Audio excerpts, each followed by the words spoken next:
Hello everybody, welcome to my channel. My name is Victoria. This is Radiant Moon Tarot. Today we're having a look at your new moon in Leo energies. This new moon is occurring on the 16th of August of 2023. We're going to look at the overall energy that this moon is bringing in for us as a collective. We're also going to pull some cards for each individual zodiac sign. So this new moon occurs at Pacific Standard Time, 2:38 a.m. on the 16th. Eastern Time is 5:38, London, UK, 10:38 a.m., and in Sydney, Australia, 7:38 p.m. New moon energy does come in a couple of days before, and we'll feel it a couple of days after. So considering that energy, we do have a couple of other astrological aspects that are coming into play with this particular moon. So before I go too much further, if you do want to jump ahead, if you want to have a look at your zodiac signs, all of the timestamps are going to be in the description box and in the comment section down below. So jump around a little bit if you feel so inclined, and you're going to want to watch your sun, moon, rising, and your Venus sign readings for this particular new moon. We do still have Venus in retrograde up until September 3rd. We've got some other planets in retrograde as well, but Venus has been retrograde for a little bit now, and in the sign of Leo has been either giving you some really wonderful energy, but in some cases bringing a little bit of hiccups into your world, a little bit of drama per se. So feel free to jump around a little bit. But this new moon, Leo energy is exciting energy, right? Leo energy is all about bursting forward, connecting to your heart, opening yourself up, feeling creative. And this particular new moon does bring along a little bit of a spicy aspect to it, right? And that fiery energy. But this is giving you a potential to break through. You might have breakthroughs in things. You might get clarity on things. You may even be breaking free out of something that has been holding you back, something that you've been holding on to that has maybe run its course quite a while ago. And quite often as humans, we do cling to things, right? We cling to what's comfortable and what's familiar, even though some of those things that we do cling to are prohibiting us from growing, from moving forward in the direction that we really want to move in. So this can be this big energy of freedom that comes in here. And part of that has to do with the fact that we do have the moon squaring Uranus. Uranus is the modern ruler of Aquarius. So this is really having you have a look at the big picture, have a look at your future, right? Very futuristic kind of energy. But Uranus brings some shakeups, can bring some changes, but it brings a little bit of a rebellion. So this is where that kind of breaking through or finding your sense of freedom can really come in. Now, the couple of days leading up to this new moon can be a little bit bumpy. So you may benefit from working with the dark moon energy a day or two before the new moon happens. So around the 14th to 15th, you can work with some of this energy. And this is where you're going to really want to find some space, find some quiet time for yourself to think about, okay, what really do I want? What has been holding me back? What has been making me feel chained and bound and stuck? You know, when we quite often do this kind of work at the full moon, but it is important. We do quite often get things, especially in this Venus retrograde energy, revisiting, reviewing things in our life, right? We're taking that step back. And when we do that, we do tend to discover things that are just not working anymore. It's like I've looked and I've looked and I've looked and yep, you know what? This is not going to work. So in this dark moon energy, this is a perfect opportunity to let things crumble, to fall away, find that space, to figure out what it is you need to release. You can do some simple rituals for this, and you can write something down and then bury it safely, please. There's enough fires in the world right now. We don't need to start a new one. So make sure that you've got like sand or water or something, right? Just make sure that you're practicing some fire safety with that. We don't want to cause anything else. But you can write things down, burn them away. You can also write things down and then, do a little bit of meditation on that, attach your energy to release, and then you can tear things up. You can bury it somewhere away from your house, preferably. You can even do some candle magic, right? And quite often we can burn a black candle to release any negativity or blocks in our lives, and then light the white candle to bring in some new and bring in some calming, peaceful energy. You can also do cord cutting meditation. So whatever it is that works for you, keep it simple. Okay, I keep everything simple. You can get really complicated when you're doing this kind of stuff, but honestly, then it becomes more of a chore than anything else. And the thing is, we want to be in the flow, right? So keep things simple. But the great thing is, after this dark moon phase, we do enter some wonderfully positive energy. Shortly after this new moon, we've got the sun making a very harmonious aspect to the north node. The north node is where we're headed. It's where we're going, right? The compass points north, right? When we're lost, what do? We look at that compass, right? North will take us to where we want to go. So this is giving you a sense of direction. This is maybe bringing you some clarity, right? That sun aspect, giving you clarity on what your goals are. What do you want to achieve, right? No matter how big, no matter how small, this gives you perhaps a little bit of energy boost to make some moves, to move forward a little bit. And you may also be getting a sense that destiny is calling. That North Node energy is about destiny, some fated energy there. Part of the opportunities that we've got with this Leo moon, we've got some great aspects, right? So this can be an opportunity for us to develop our inner strength. Leo lion, right? Roar.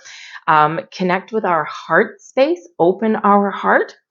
Focus on your personal goals, right? The Leo is really about self.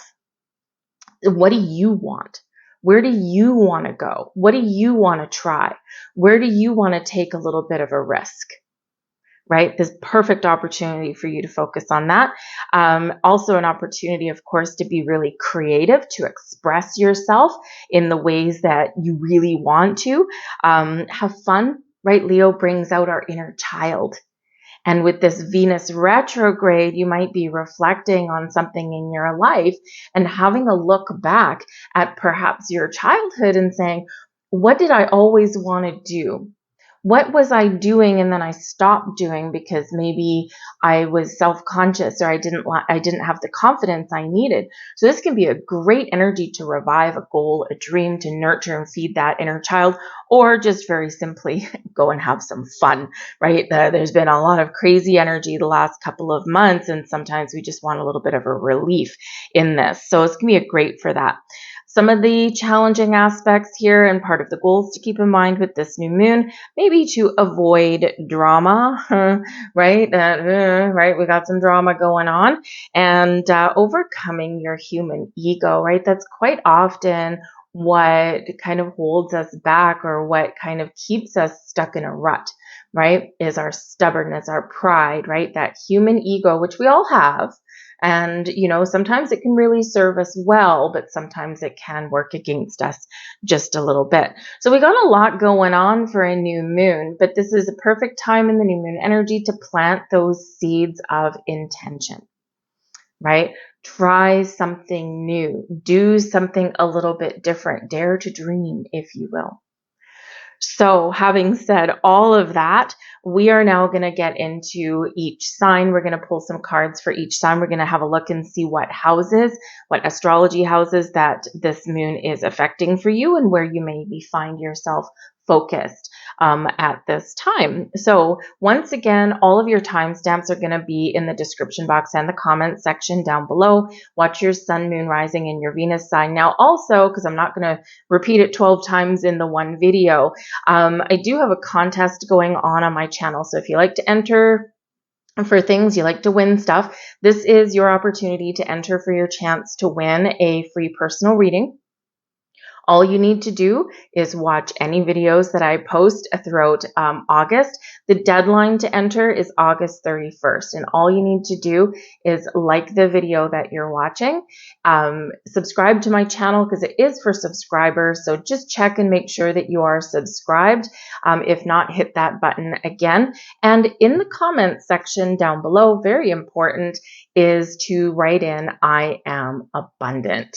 All right. And that way I will know that you're entered for that reading, and enter as many times as you want right up until August 31st. I will announce the winner the weekend of September 3rd, 4th, for Labor Day long weekend there for those of you in North America. So let's get right into your readings. Have a wonderful new moon. See you in a moment. We're starting with Leo. Hello there, Leo. Welcome to your new moon reading. This is in your sign. So this is occurring in your 4th astrological house. This is all about you. Now, just a little bit of word to the wise. Sometimes when we have this new energy, and it's in your sign, sometimes, especially with the Uranus energy bringing in some rebellion, you might be compelled at this time to, how should we say, to shake up your world a little bit and to maybe make some drastic changes, because the 1st house energy has to do with your identity, your appearance. And so this may not necessarily be the best time for you to do some drastic changes with your hair, with your wardrobe, right? That kind of thing. And it partly has to do with the fact that we do have Venus in retrograde, and in that Venus retrograde energy, right? Things that you do, you may come to regret. Right? Re-energy. So just be a little bit aware of that, right? Because, so if you are doing anything with your appearance, make those small, subtle changes to enhance what you've already got, right? So it's probably not the best energy, the best time to dye your hair blue. Okay. Or just throw all your clothes away and start fresh, right? You might be like, oh man, I shouldn't have done that. Okay. So we just don't want you to regret anything in this energy, but this really is an energy of you, right? What is your approach to life? What do you want to do? What are your personal goals and dreams? What do you want to create? Where do you want to go? So it's really all of this focus on yourself. So do something nice for yourself in this new moon. And if you are setting some intentions, sorry, I'm laughing because of the card that came out. This is a great time to set those intentions for, just a little personal goal. Right. And, maybe not focused on relationships or, anything like that. Right. What do you truly, truly, truly want? Right. And sometimes we kind of, forget to take care of ourselves, to take care of number one. Right. So, we do quite often, set a few little separate intentions at the new moon. Make sure one of those is just private, just for you, kind of like the wish that you would make on a birthday cake. Right?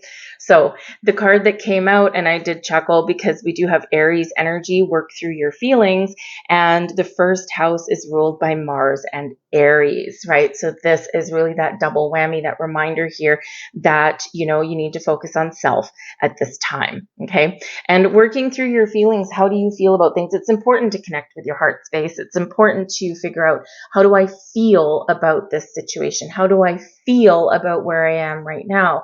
Right? How do I feel if I let this thing go? Do I feel good? Do I feel relieved? Or do I feel like I've made a mistake? Right? So it's very, very, very important to connect with your heart space right now. So you're being invited in this energy to really work through those feelings, to recognize your emotions, and then to take action, initiative, whatever that looks like to you. Is it breaking free from something that's been holding you back? Or is it a breakthrough, like, aha, I figured it out?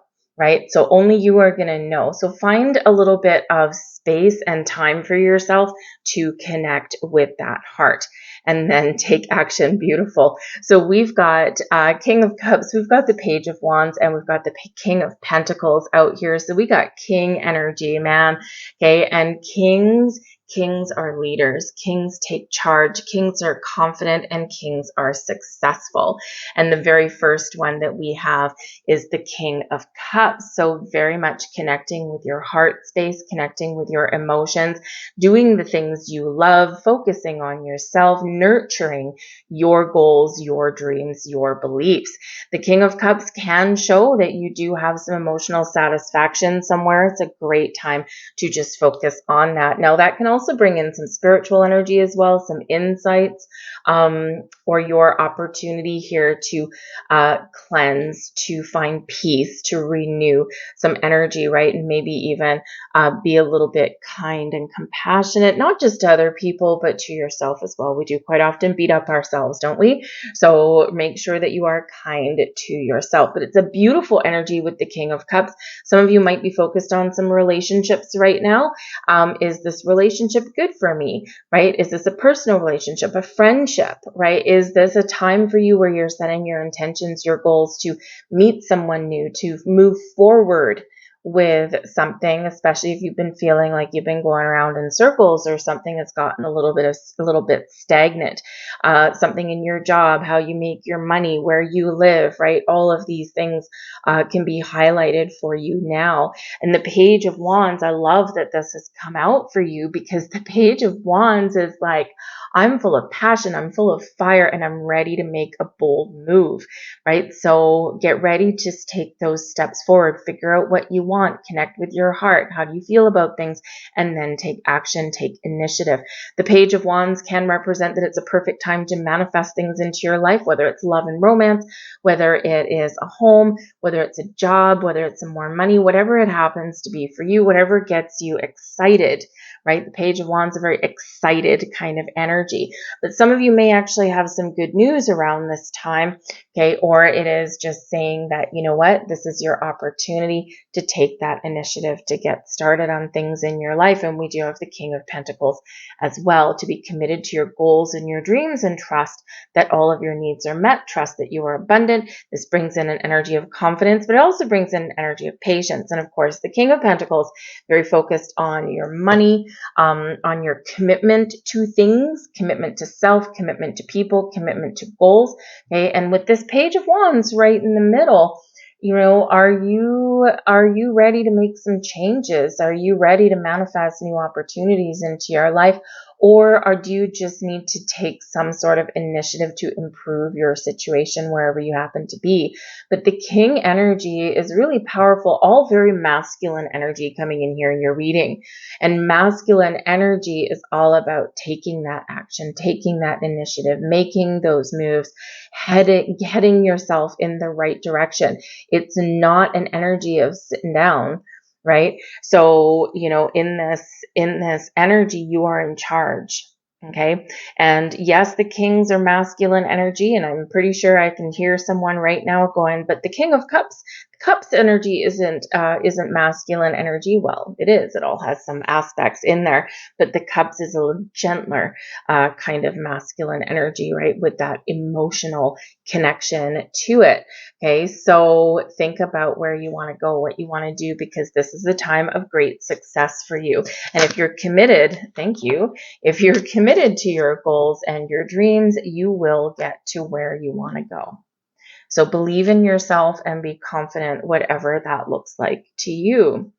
So we have number 55, and we've got adventure. Wonderful. Page of Wands. We like to go out. We like to have fun. We like to have adventure. We like to travel. We like to try new things. And we're excited just to be invited to the party. But the pages can very much represent your inner child, and is a very fun, loving energy. So where do you need a little bit of adventure and excitement into your life? What changes do you need to make, you know, in your world? This is card 55. And yes, fives can represent obstacles and blocks and challenges, but it's also a harbinger of change and exciting opportunities, right?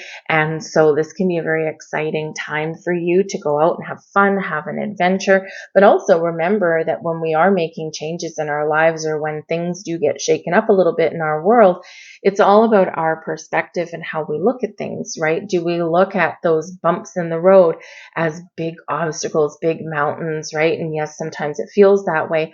Or do we look at them like, you know what, I've got this. You know what, I know I'm gonna overcome this, and things are gonna be better. So it brings in a little bit more of a sense of kind of adventure, or maybe not quite excitement for everything that happens, right? But it's all about our outlook and our perspective on how we deal with these changes that are occurring in our lives. But adventure, have fun, do something interesting, do something exciting, okay? And you'd be amazed what happens when you do that. We also have happy ending energy coming in here with card number 93. Beautiful, beautiful. Nines are about completion, seeing something through to the end, and threes are about creation, right? Creation also can be teamwork and collaboration. And with the two kings coming here, this might be a great time for you to improve or forge new partnerships in your life, right? But with the happy ending card, what do you want to create? What do you need to get rid of? Where do you need to change? Adventure, right? To bring in extra happiness and joy into your life, right? So you're being very encouraged to move forward, to plant those seeds, and to remember to take a little bit of action, whatever that looks like for you guys. I'm going to leave that there for you, Leo. I hope there was something here that resonated with you. If so, please like, share, subscribe. Don't forget, I am abundant in the comments. Enter that contest if you want to win a free personal reading. And in the meantime, good luck with this new moon, and I'll see you guys later.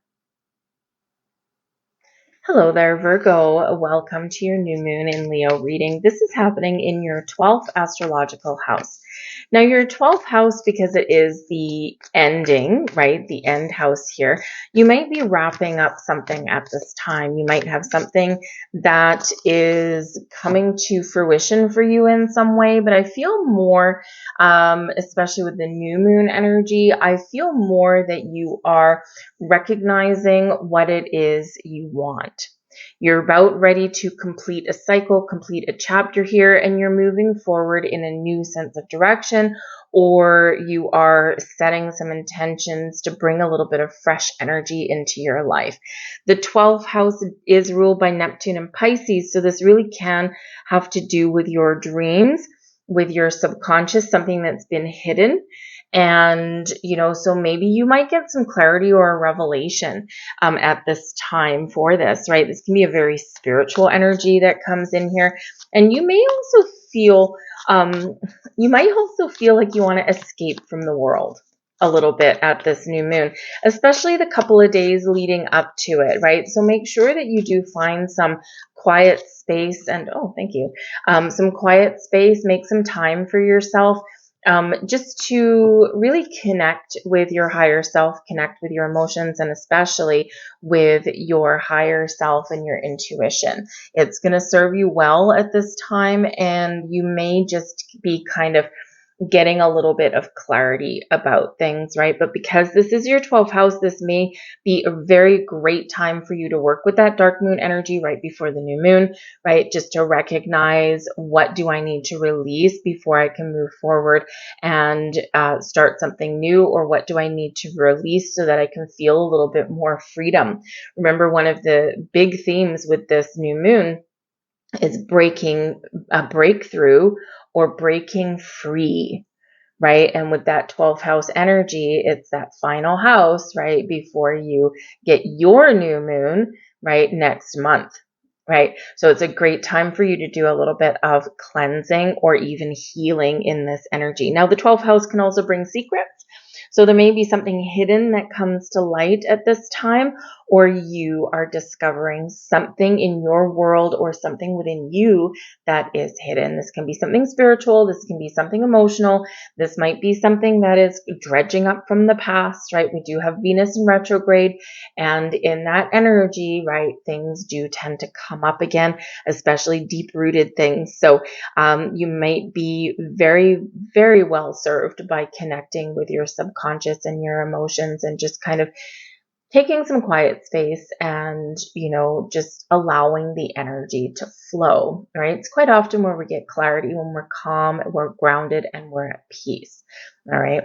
But we have full moon, first quarter moon energy. We've got Taurus energy, so some earthy energy here, release control. So this is, again, something maybe controlling you.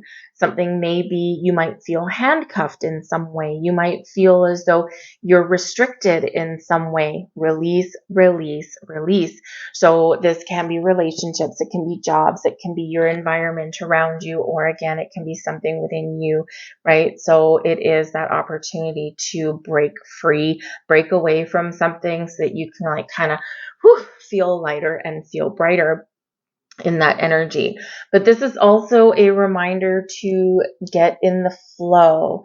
We quite often as humans, and one of these themes with this Leo energy, right, is releasing human ego. And part of that is control. We cannot always control everything in our lives. We can control certain things, but we ultimately can't control everything. And especially where we've got the sun coming into a wonderful harmony with your North Node, giving you that sense of direction, and even this faded energy or figuring out, hey, I think there's something that's destined to happen here, right? And we do need to release control of that because sometimes those things are out of our hands, right? So we have to allow sometimes for things to happen or things to evolve or things to change in our lives. So big reminder for us all sometimes about that control aspect. We've got the King of Swords, the Queen of Cups, and we've got the Empress card coming out here. This is beautiful. You know what? Here's the thing. Venus is very much at play for you right now, Virgo. Okay. And with the Empress card is ruled by Venus, and Taurus energy with releasing control. Taurus is also ruled by Venus. And Venus does bring about a sense of creation, creativity, new beginnings, giving birth to new things, new ideas, new perspectives, new projects, new ways forward, right? But this can also be a time of harvest for some of you, right? The Empress card can bring in that abundance into your life, and it can bring your opportunity to harvest something. So I think there's a little bit of a mixed bag coming in here for you guys. Some of you are completing something and you're stepping into something, or you're receiving something at this time. And others of you, you are revisiting, you're reflecting, and you're shedding something so that you can move forward and start something new. So it's you might feel a little bit like you're on a teeter-totter in the couple of days leading up to that moon. So extra important for you to find that quiet space and time for yourself, even if it's just 15 minutes. Sit in your car if you've got a house full of kids or things running around, right? Sit in your car under a tree with the windows open and just close your eyes, right? You don't have to do anything fancy. Keep things simple is always the key. But you do have a big, big Venus influence going on, affecting your love, yourself, your abundance, your resources, and even your creativity. So some of you could be starting new relationships at this time, especially new moon, right? We've got love, right? We've got conversations here with the King of Swords, and we've got Queen of Cups. Okay. So yeah, we can have new love entering the picture for some of you. So that 12th house energy, we want to make sure you're ready for it, right? We want it to stick around, right? We don't want it to be fly by night kind of energy. Some of you are looking to have an important conversation about a relationship in your life to move it forward into the next phase, the next cycle, right? Or just to kind of let things go that have been kind of lingering a little bit in your relationships. All right. But the King of Swords here, the King of Swords brings a sense of clarity and purpose, right? This is where we embrace our inner wisdom, right? It's like, okay, now I know. So there might be some knowledge that's coming to you, or you are tapping into your own personal wisdom here and recognizing something or gaining deeper elements of understanding about things in your life, even if whether it's something about you, something about your relationship, something about your past. Okay, there might be this wisdom, this clarity that's coming for you. But the King of Swords is very decisive kind of energy.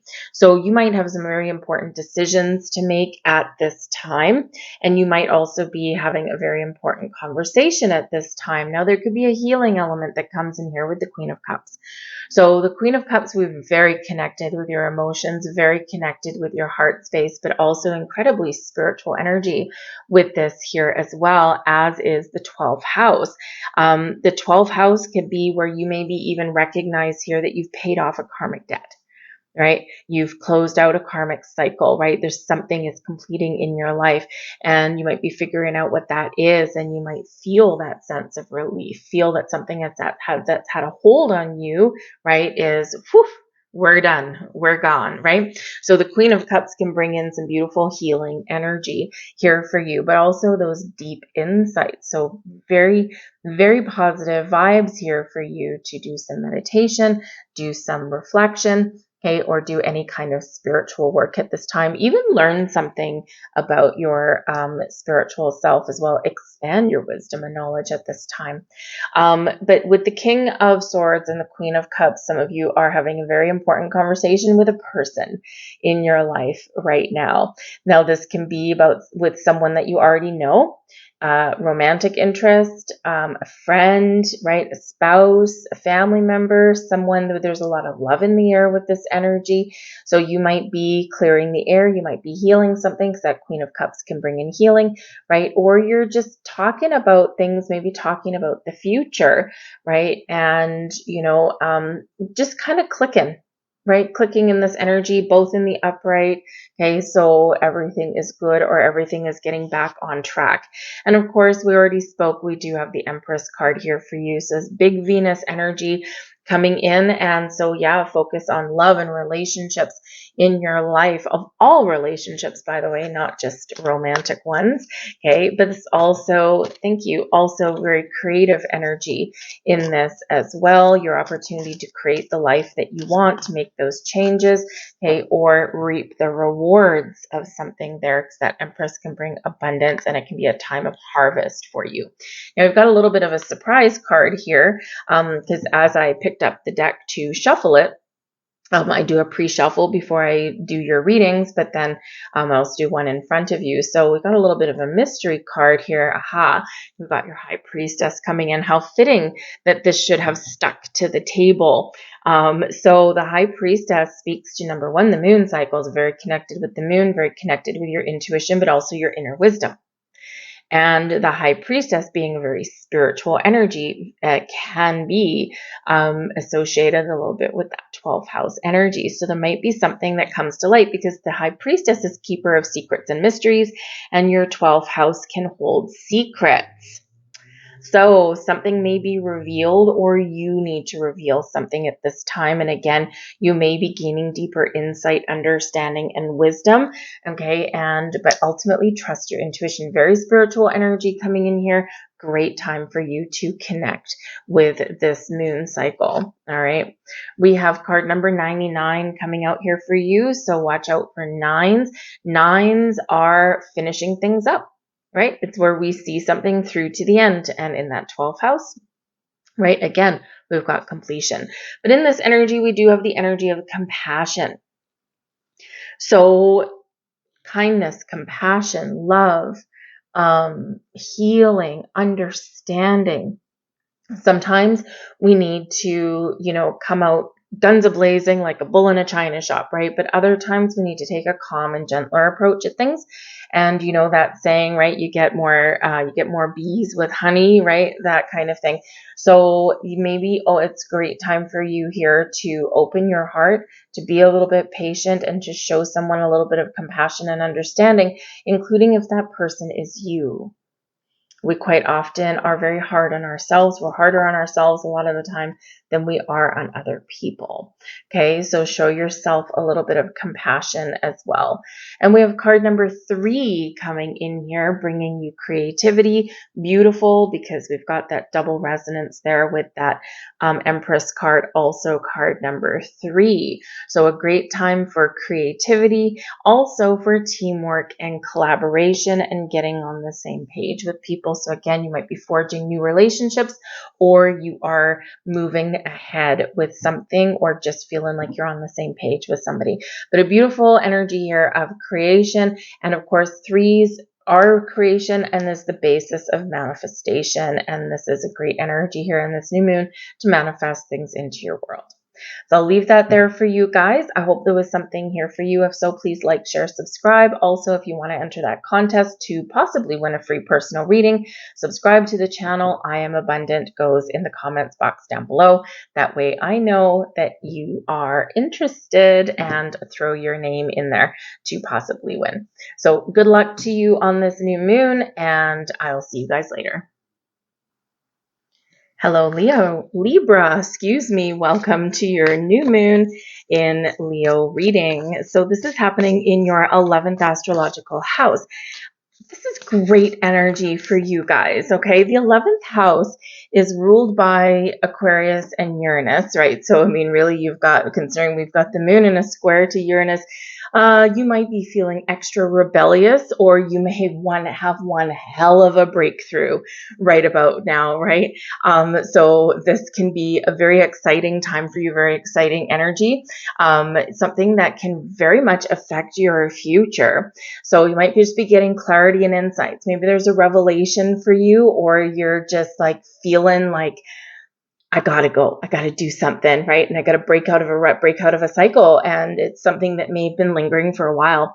But the 11th house has to do with the groups you belong to, where you socialize, where you feel connected out in the world, right? That Aquarian influence, about, the people around you, the collective energy that's around you. So some of you might be looking to connect with new people at this time, Libra, people who are more a part of your future than your past. And sometimes part of breaking free or having a breakthrough is to recognize that maybe certain connections in our lives just aren't doing it for us anymore. And we do evolve, we do grow. And as we grow, we do feel like, you know what? I don't feel connected with these people anymore. There's nothing wrong with them. They're good people, or it's a good group or a good community, but I'm just not feeling like they're part of my growth, like they're part of where I want to go or what I want to get to.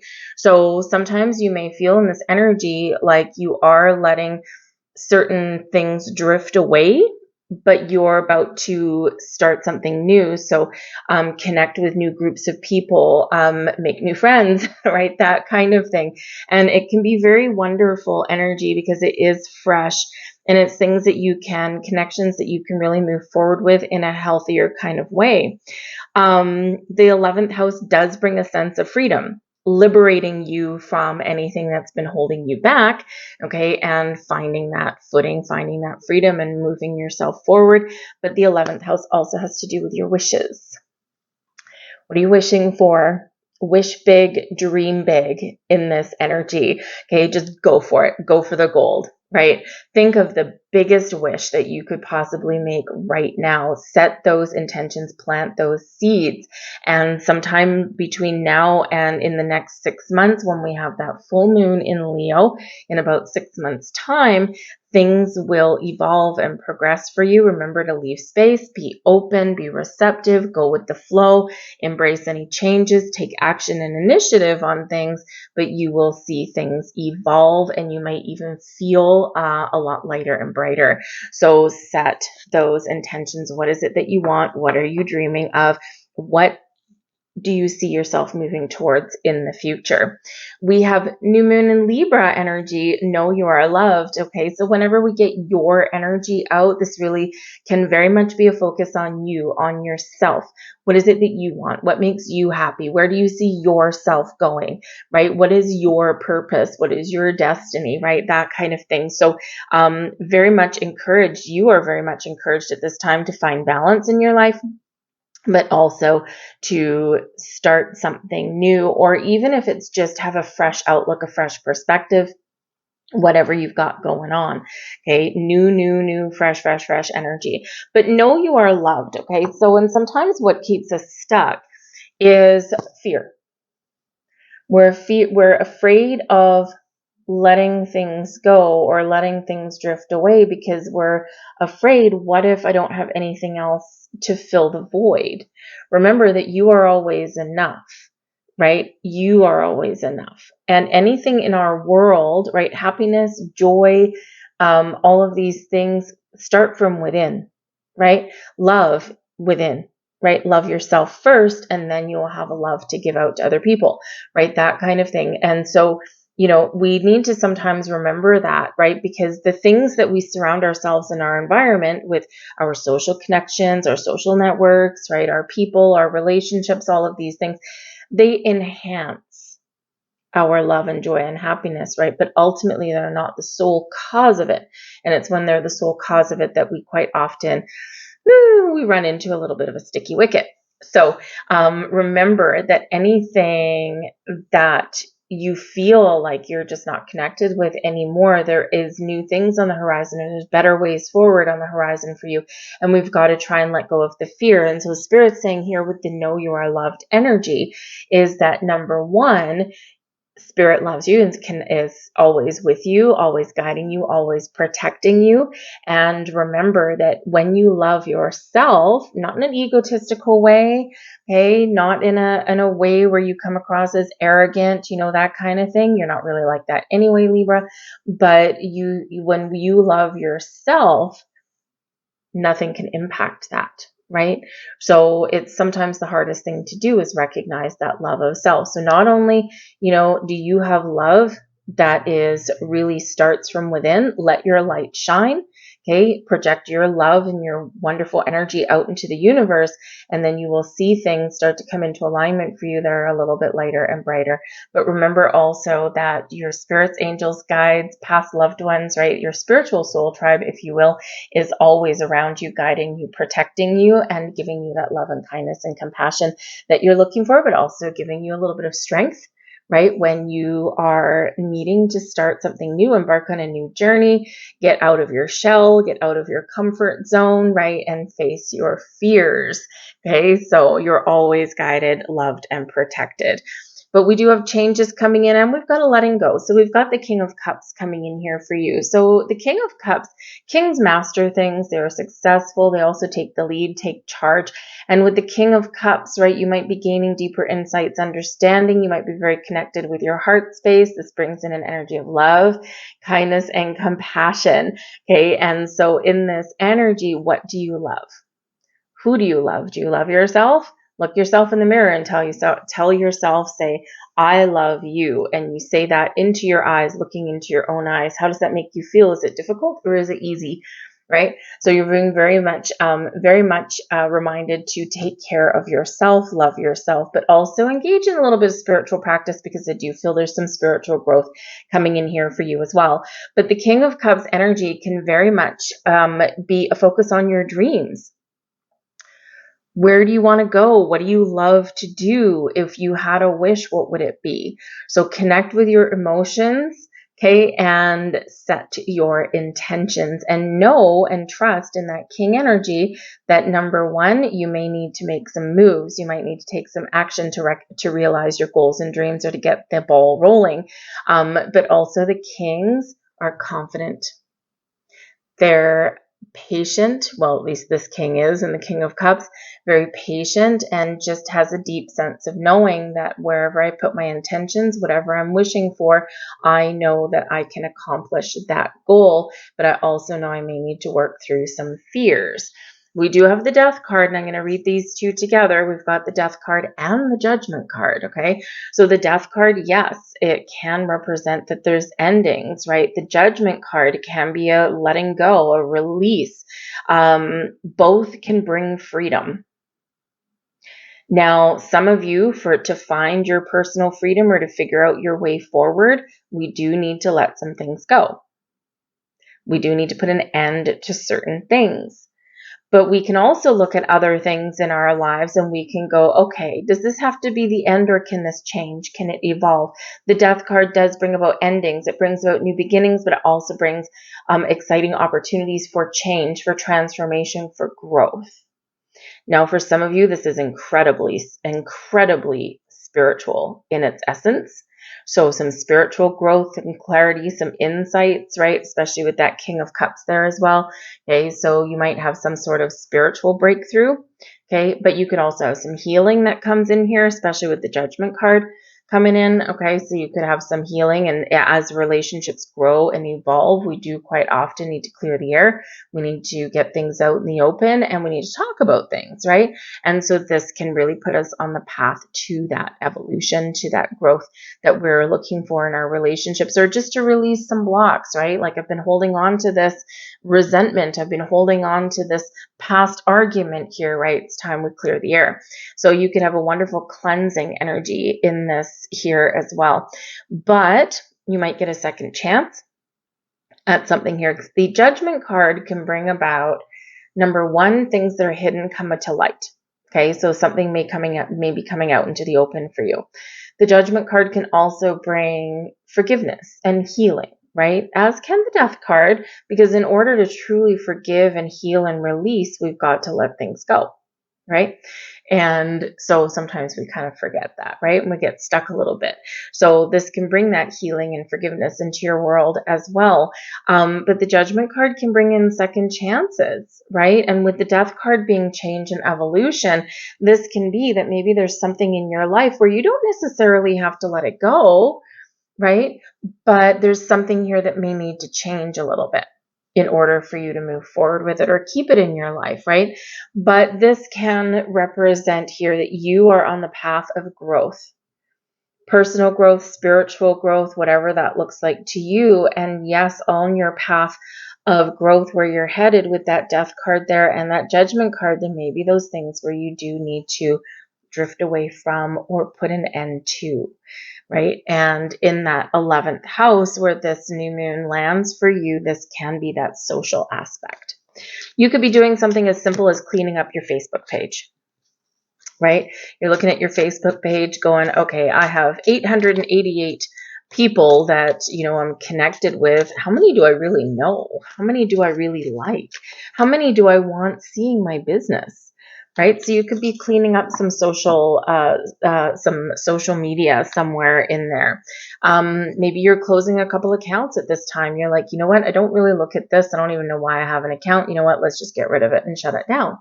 Right? But at the same time, this can be an environment where you can connect with new people or new communities, people that are more in alignment and tune with who you are, right? So, but sometimes in order, again, to bring in the new, we've got to cleanse out the old, right? It's like, I just can't manage all of this, right? So some of you may be doing things like that, right? It might not necessarily be like people that you deal with on a daily basis that you're drifting away from, but it certainly can be. Right? So relationships and connections come in all kinds. Now, isn't that interesting? We do have card number 8, manifestation. So very interesting that I love how these things come out sometimes. How I said you had 888 friends on there. So maybe some of you do have 888 friends and you're manifesting new or better ones into your life. But we do have the energy of manifestation here. So again, it is this perfect time for you to dream big, wish big, right? What is it that you want to manifest in your life? Is it just improvements? Is it evolution and things you already have? Or is it new things and new beginnings, right? Whatever it is in the 11th house, make that wish. Set those intentions and then be in the flow, King of Cups. Allow things to transform, allow things to grow, and just know that somewhere on your journey, you may need to let something go to allow the new to come in. We also have card number 96, forgiveness. Wonderful. Okay, Judgment card can bring free healing and forgiveness, right? When we truly forgive, right, what we do is we are empowering ourselves to no longer let some energy have control over us and our future. So sometimes there's things in the past, especially with this Venus retrograde energy. Sometimes there's things in the past that we truly need to break away from, right? Things that, we've moved on from, but there's something still there. There's something still tying us there. And when we forgive, the word forgiveness in essence is a trigger for some people. But the thing is forgiveness isn't condoning someone's behavior, including yours. Okay. Forgiveness is the power, the strength within you to release, to let go, to find that inner peace so that you can move forward and no longer carry that energy with you into the future. Break free, right? Finding that freedom. And, sometimes we need to look at things in our life. What are you holding on to, right? Is it something from your past? Is it something from your present? Is it something that you need to forgive yourself for? Because we always talk about forgiveness of other people, and we quite often forget about the forgiveness that we need to show ourselves, right? So forgiveness of self can be very important for you here. We're human. We make mistakes, right? We're here to learn. We're here to evolve. We're here to grow. And we are spiritual beings having that human experience. But in that human experience, we screw up, right? We screw up. We do things that we wish we hadn't done. We don't always operate in good faith or, on the high road, right? We get tempted along the way. So in this energy, in this path, don't forget to forgive yourself. You're human. And as long as you've learned from what you've perhaps done that you're not proud of, right? As long as you've learned from that, when we learn about things, when we learn from things, and when we remember things, we are less likely to repeat things. This is why this cancel culture that we've got going on in certain areas right now is so dangerous, right? And, forgiveness and healing and growth is not about being forgetful, right?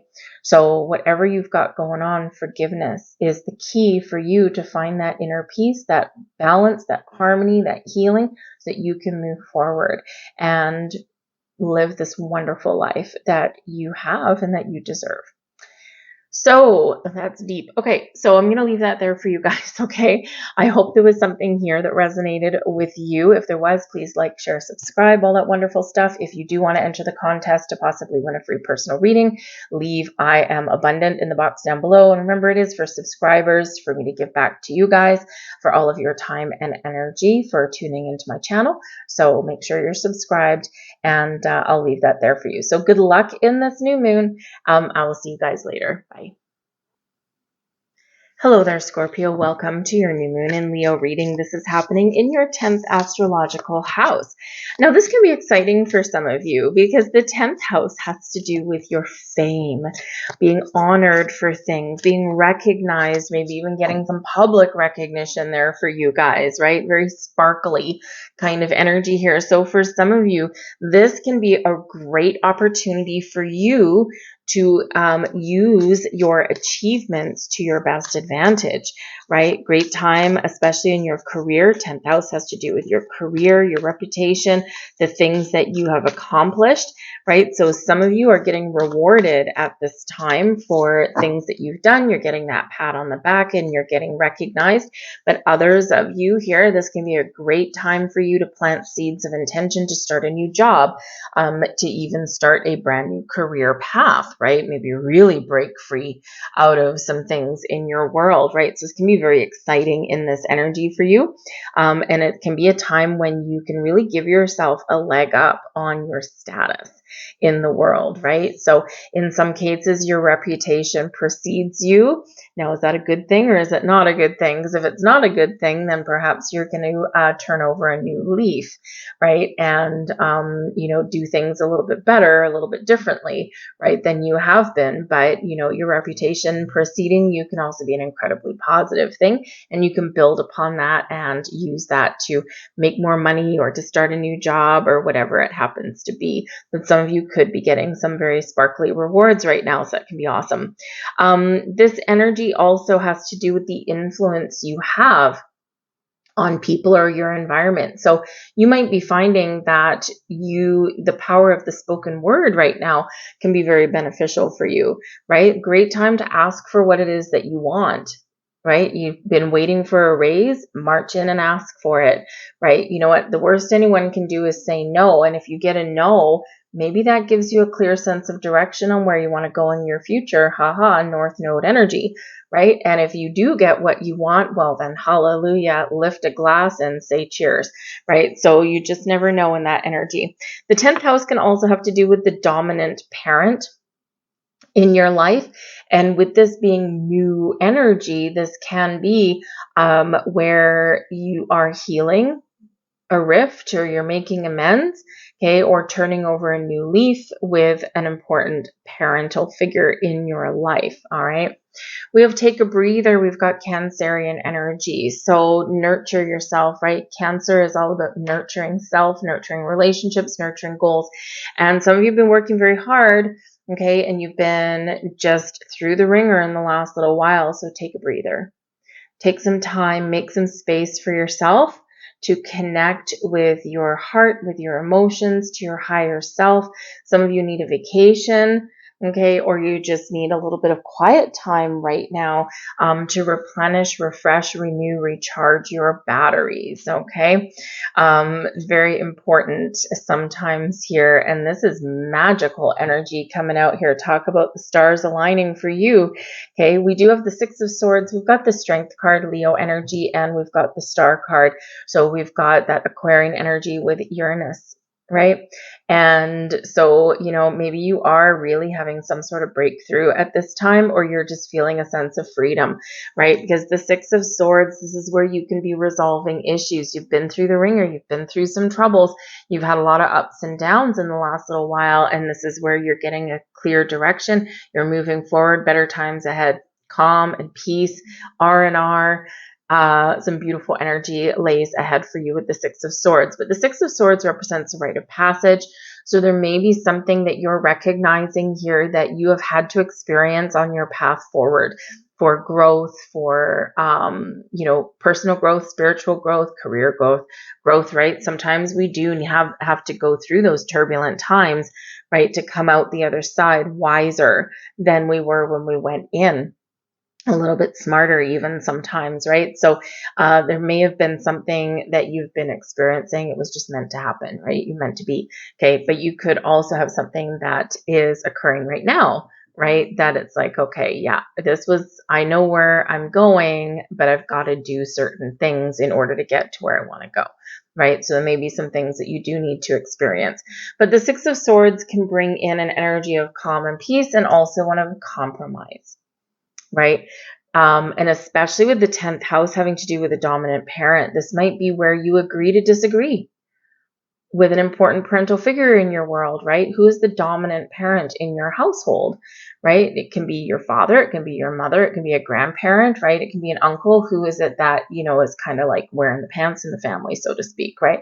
And, so this can be a time where if you've had some turbulence in that relationship, this can be a time when you do clear the air, where you talk about things, or maybe you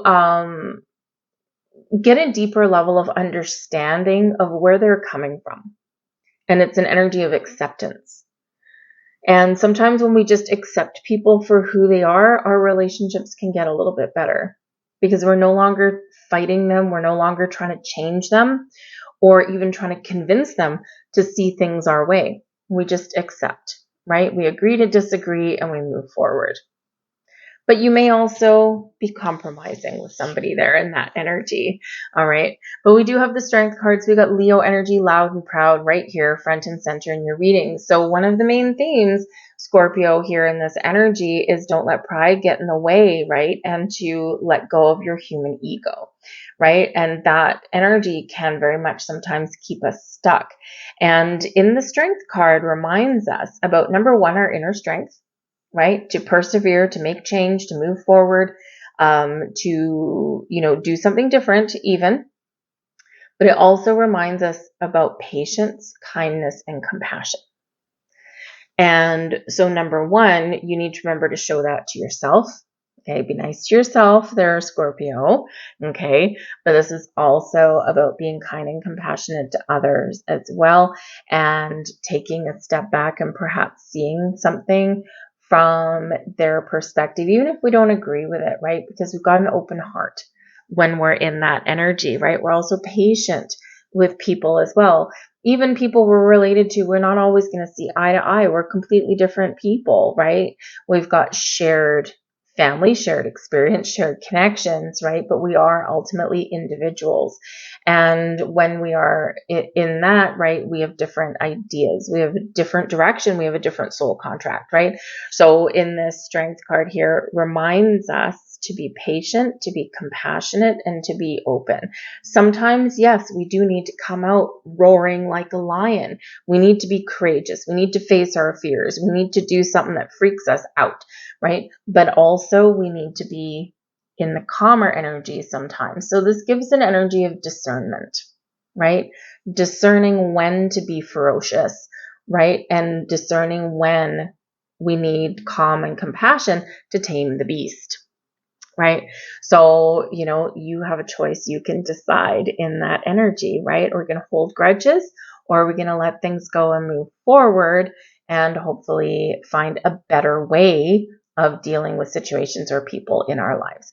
But ultimately, the Strength card reminds you of your inner strength to move forward, the Six of Swords, to follow your goals and your dreams, and to trust in your journey, to trust that you are headed in the right direction, that the decisions that you're making, right, are really on your best and for your best and highest good, that they're keeping you on track. The Star card is here with that Aquarian energy, with that Uranus influence, right? So you could have one hell of a breakthrough here. You could be gaining some clarity, some insights. Your intuition is very much on point here right now.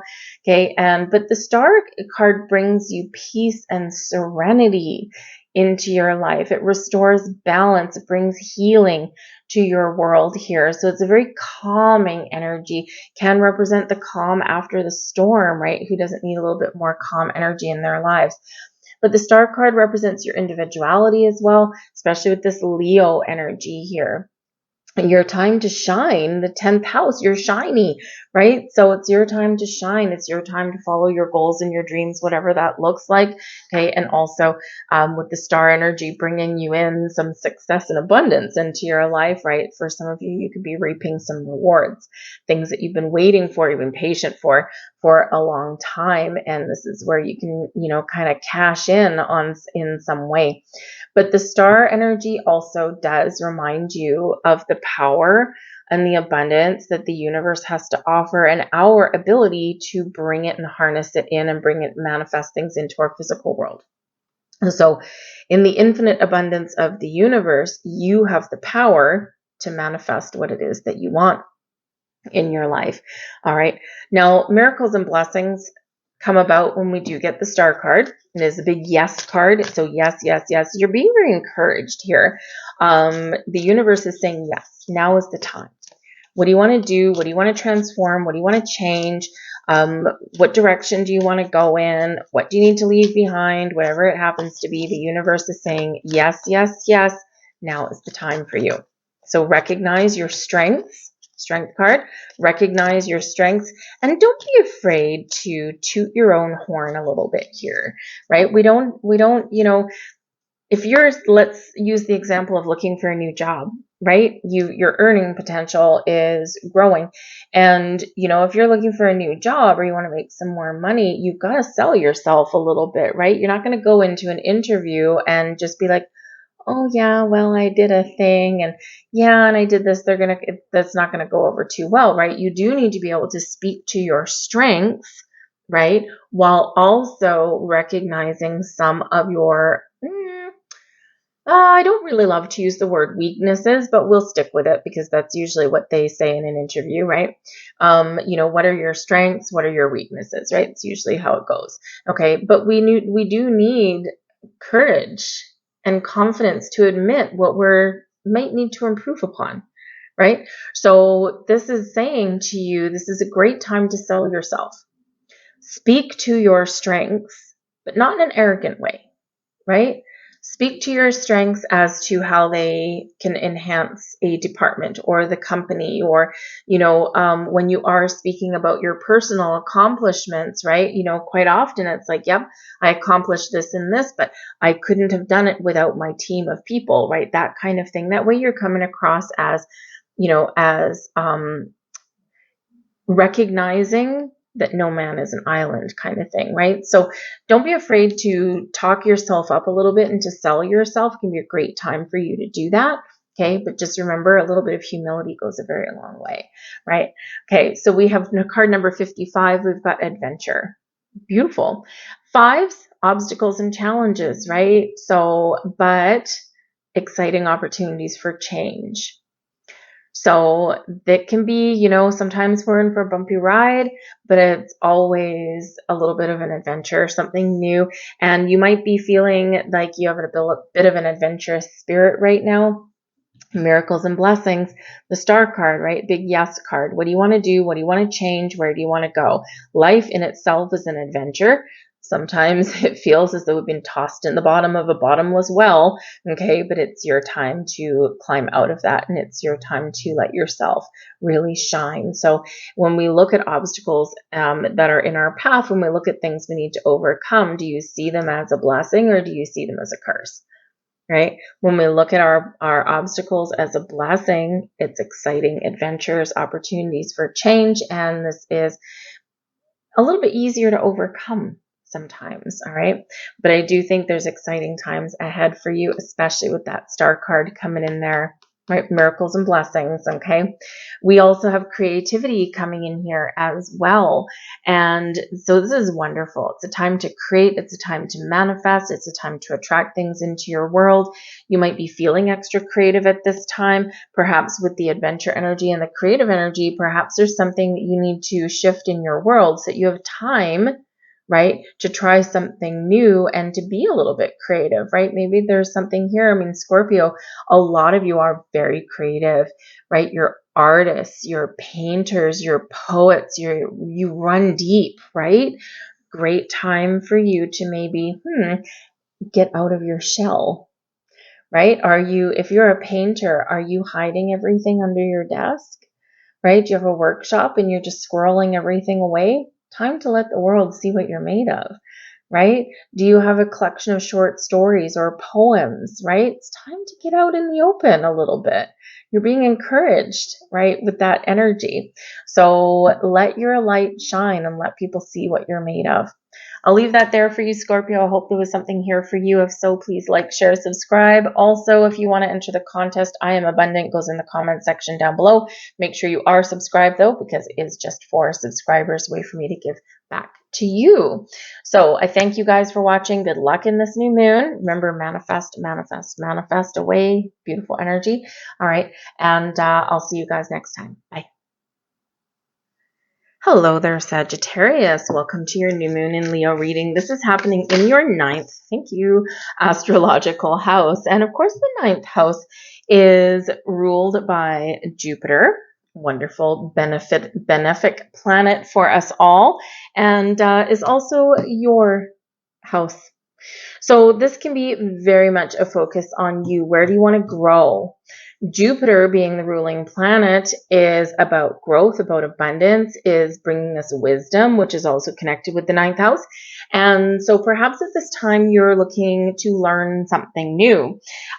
You might be learning about yourself. Maybe you're experiencing some spiritual growth. Wonderful, wonderful opportunity for you to gain insights on things, deeper understanding about things, but also to engage in some spiritual practice with this new moon. So really connect on a higher plane for yourself here. So set those intentions, do some candle work, do some meditations, right? Whatever that looks like to you.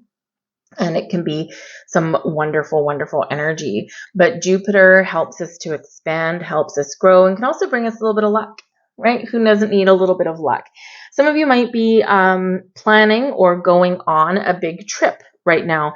The ninth house brings in an energy of travel, but it's typically not anything local, right? So it's not anything where it's just a quick overnight getaway or anything. It's usually something a little bit longer, maybe something overseas or across the country or whatever that happens to be for you. And there may possibly be a learning element of some kind with it. So Perhaps you go on vacation and you get drawn in by some architecture, or, perhaps you go on, it's like, through some cities, right? Maybe you see some old cathedrals and things like that, and you're like, wow, this is really cool. Or maybe you connect with a spiritual or a magical place somewhere in there as well, right? So it may just not be just a normal, I'm going to go to an all-inclusive resort and just, ignore the world for a week. It might be something a little bit different than that for some of you. All right. But you could be planning a big trip or going on one right now. That can be kind of what the doctor ordered, right? So something new there. But yeah, this does bring in the energy of your higher mind, wisdom, and learning in here as well.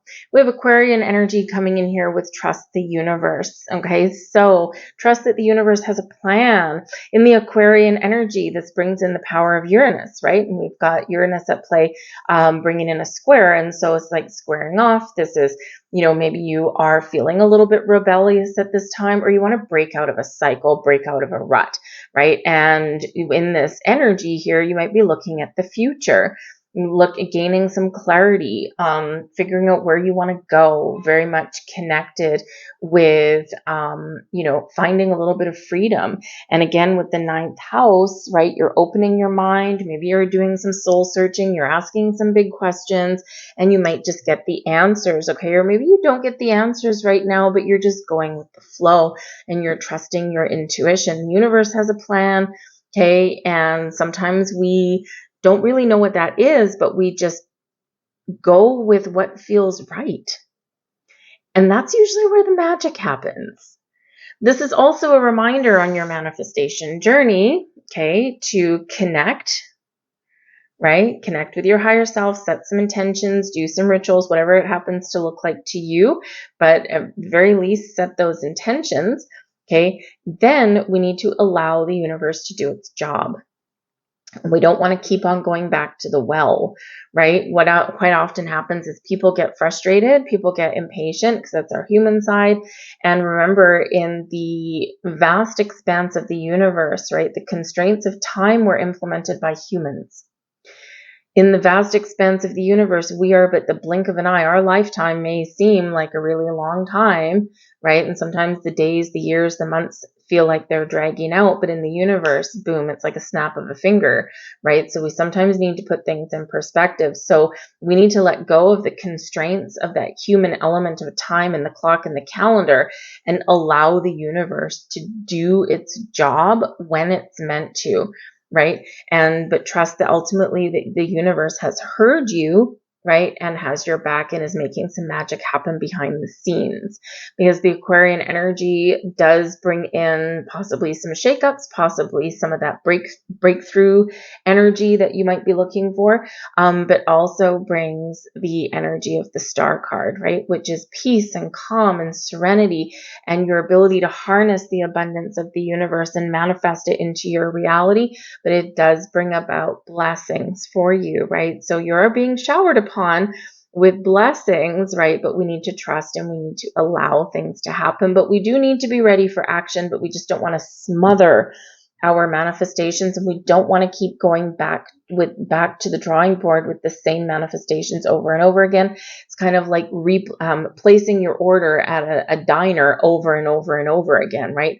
The cook has to stop what they're doing, bin it, and say, okay, no, this person is ordering something different, right? Or something that's worded a little bit differently. So remember to set your intentions and then just be open and allow. Okay. We don't want to start over again every single time. We've got the Moon card coming out here for you. Okay. And we also have the 5 of Pentacles. Now, there may be something here that you do need to lose, that you do need to let go of. Okay. Now with the Moon, this can represent some deep-seated emotions, about something. The moon represents your subconscious, right? Your emotional energy. And with the 5 of Pentacles, this can really represent a couple of days leading up to that new moon, right? Things might feel a little bit bumpy, or there is a perfect opportunity here in this moon cycle, in the dark moon energy, to let something go. And with the 5 of Pentacles, there may very much be something that you do need to let go of, right? And this can be just a lack mentality, okay? Because a lack mentality is something we all suffer from, right? We all get it every once in a while, but we don't want to stay in it, right? And this is where you're focused too much on the things that you don't want, right? Or the things that you don't have. I don't have this. I'll never find this. I haven't achieved this. I failed at this, right? And when we go down that rabbit hole of negativity, right, it's not good, okay? Because we can get stuck. So in this moon, right here, we're being encouraged to let go of the things that are keeping us stuck and trapped in a lack energy, right? Give it away. Trust that the universe, okay, is going to take care of it for you, right? Say, nope, in this dark moon, right before this new moon, I'm cleansing the path, I'm cleansing the way. This is the things I don't want. Write them down, burn them away, bury them, flush them, whatever it looks like to you, right? Cleanse any blocks out, and get ready to receive the new, right? Because we want to get open.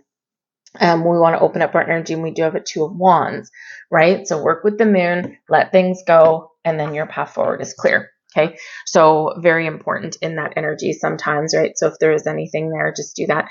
You can also, if you're not sure what kind of blocks that you may have going on, do some cord cutting meditations. You can find some guided meditations if they work for you. You can do them yourself.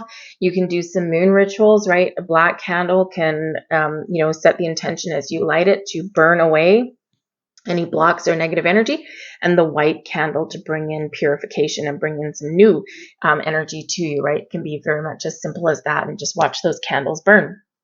So, but the moon card can also really speak to your intuition. Okay. Your intuition is very heightened. And the thing is, with the 5 of Pentacles right next door, and with this 9th house energy, you may find that you're evolving and you actually don't fit the mold anymore. There might be some belief systems that you're questioning or that are not working for you, right? So you could be really recognizing something here in this energy, and you're like, I'm ready to move forward. I'm ready for a new way of being, thinking, doing, and believing in this energy, right? So there might be something there for you. Okay, but the 5 of Pentacles can also represent that there's been some challenges that you've been dealing with lately, but there's an opportunity here for change and for some very positive change. So work with this moon energy, clear out the old, in with the new, and to create.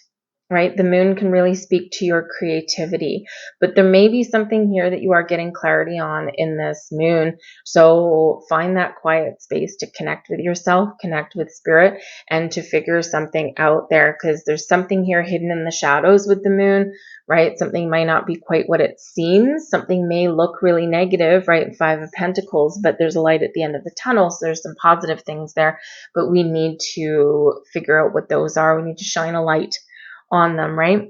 And turn things around a little bit. So there is an energy here where there is something that has the potential to be turned around, but you do need to kind of recognize that or shine a light on it in some way. And I think you'll get the answers that you are looking for. Moon energy, your intuition, your spiritual self, very, very heightened at this moon. I also think your luck is about to change. Ooh, thank goodness, right? Especially with the 5 of Pentacles, and with this being in your 9th house, okay, this Jupiterian energy that's coming in, right? So 5s represent those challenges, very big challenges sometimes with the 5 of Pentacles, but opportunity for change, right? We've got 5 Pentacles up here. And with this Jupiter energy, your luck might be about to change, right? So we do need to prepare for that energy. But we've got the 2 of Wands here as well. So clearly decide what it is you want. You've got some ideas. You've got some inspiration. The path forward, okay? You have an opportunity to clear the path forward ahead and prepare to go on that journey, to make that change, to take the next steps that you want to take, right?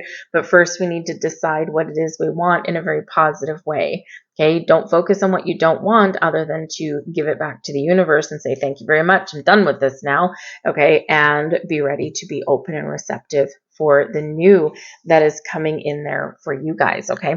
So the Two of Wands can show that you might have some sort of decision to make, all right? But the path forward, you're clearing out those obstacles and you are ready to go. The Two of Wands can be about making travel plans, by the way. Okay, so if you are going on a trip, on a journey, the Five of Pentacles can indicate that you're shelling out some money or you're trying to figure out if you can afford it, okay, but it will be rewarding for you. So sometimes we do drain our bank account or drain our savings a little bit, but we do get rewarded for that. So we get something back in return that's really positive, even though we have a lack or a loss, right, of something there. So I also feel if you're maybe want to go on a trip or something, you might not quite have enough money or something. There is an opportunity there with those Five Pentacles there, right? Maybe there's an alternate approach or there's something different that you can do, or you might need to change your plans in some way. And you'll figure out a solution if you are willing to be open to it. We have card 67 coming in here, your numerology. Sixes are where we restore balance and harmony after a time of difficulties and struggles. That's what comes in after the 5, yay. And sevens do tend to be very spiritual in their energy, okay? But we do have physical activity here. Get the body moving, get moving and shaking, okay? So this can represent where maybe you're looking to turn over a new leaf or something and engage with your physical body. When we get our body moving, it actually releases stagnant energy, Five of Pentacles, and it can put us in the flow, right? That physical activity does put us in the flow. Think about how good you feel, right, after going to the gym or after going for a walk around the neighborhood or something like that, or engaging in some sort of physical activity. We sometimes feel tired and drained, but we ultimately feel good, right? And it's because we've got that energy flowing, and it can actually help in manifestations. So some of you might need to up your game with some physical activity there. We also have card number 41, self-discipline, okay? And, you know, sometimes we do need to recognize Five of Pentacles, where we're stuck, or what we're doing, or what energy that we are exhibiting that's keeping us in this lack mode, okay? And sometimes we really do need to focus on that, okay, to make that positive change that we can move forward, right? We need to catch ourselves when we're falling into this Five of Pentacles energy. When we're getting down in the dumps, it's easy to get stuck there sometimes, right? It's easy to focus on the negative rather than the positive, because the negative is somehow in our human existence easier to believe that it can come true than the positive. So you might need to exert a little bit of self-discipline in that, right? Recognize when you're going down that rabbit hole of negativity and make a conscious effort to pull yourself back up and to turn that energy around. Also, physical activity, self-discipline, well, that kind of speaks for itself, doesn't it? If you have made some sort of resolution, or if you are setting those intentions to be a little bit more active, to get more in shape or something, this does require a little bit of self-discipline, but you're being very encouraged here, and Spirit saying you can do it, right? So if you've set your mind to something, you can do it. You just might need to be willing to say no to certain things along your way, right? No, don't fall into temptation. Don't fall into that trap. And you might need to have that self-discipline there, but you can get things done. So I'm going to leave all that there for you guys. I hope there was something here for you. If so, please like, share, subscribe, all that wonderful energy. Also, if you want to enter to possibly win a free personal reading, I Am Abundant goes in the comment section down below, and make sure you are subscribed. Even if you think you're subscribed, double check, because YouTube's been doing all kinds of crazy stuff with subscriptions. They've been falling off the planet. And also notifications, right? They have not been working for the last few months, and it is very irritating in its energy. So just make sure you're still subscribed. Anyways, have a wonderful new moon. Good luck to you guys. And we're going to move on now to Capricorn. Hello there, Capricorn. Welcome to your new moon in Leo reading. This is happening in your 8th astrological house, ruled by Pluto and Scorpio. So this is an energy of change and transformation, but possibly there may be something that you need to put an end to in order to start something new, right? The death card energy that is associated with the 8th house does bring about births, deaths, transformations, a little bit of mystery possibly here as well. So there might be some mystery that's being revealed, okay? Or you might have something that you are going to come clean about. Maybe you're coming out of the closet about something. Maybe there's something you've been doing in private, in secret. And now is your time to put yourself out there and let yourself shine, a la the Leo energy. This 8th house also has to do with loans, inheritances, shared assets, all right, and joint finances. So some of you could be evolving in a partnership of some kind, and maybe you're putting some money together with your significant other, right? Maybe you've got a joint bank account. Or yes, there could possibly be some inheritance that is coming your way, which is a good thing, but sometimes also a double-edged sword, right? And because usually just the connotation of inheriting something usually implies that someone has to pass on into their spiritual self and to, bring something new to you. So it's like, I should be really happy, but I also should feel sad. So, but it can be really beneficial for you guys here as well. But this can very much have you focused on a new way of dealing with finances, okay? Or maybe you get a little bit of relief in this energy, right? But very much an energy of change and transformation here for you in this 8th house. So you might be thinking about, what do I want to change? Where do I want to go? And how do I make that happen, right? So we've got Trust the Universe coming in here for you with Aquarian energy. So this is really nice. And I mean, of course, the modern ruler of Aquarius is Uranus, and Uranus is at play at this full moon, or excuse me, at this new moon, I should say. And, so you might be feeling, you might have like itchy feet, right? You might be feeling a little bit rebellious right about now, okay? Or maybe you're feeling like challenging the status quo, right? If you do have things that are going on in your world or things that you want to manifest in, right? This is, some of the things that are going on or some of the things that you're trying to attract. This is Spirit really saying here that the universe has your back.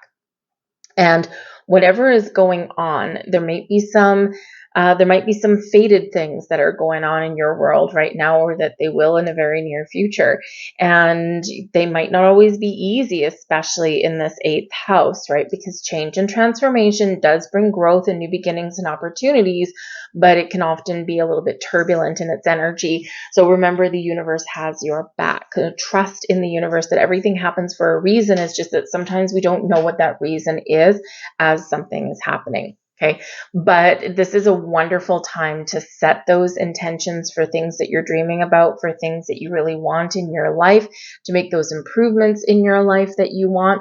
Okay. But you might need to be willing, 8 of Cups is coming out here, to let something go, to detach from something in order to have a fresh start, a new beginning, or just a new way of thinking, of being, of doing in your world, okay?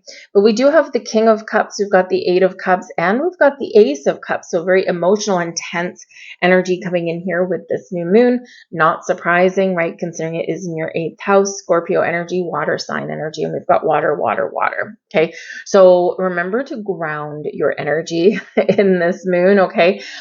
This could be very emotionally charged, not just for you, but for people around you as well.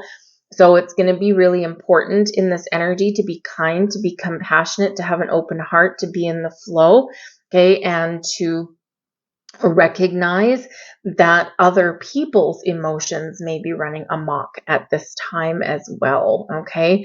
Very interesting in this energy because we do have the King of Cups. Kings tend to be leaders, right?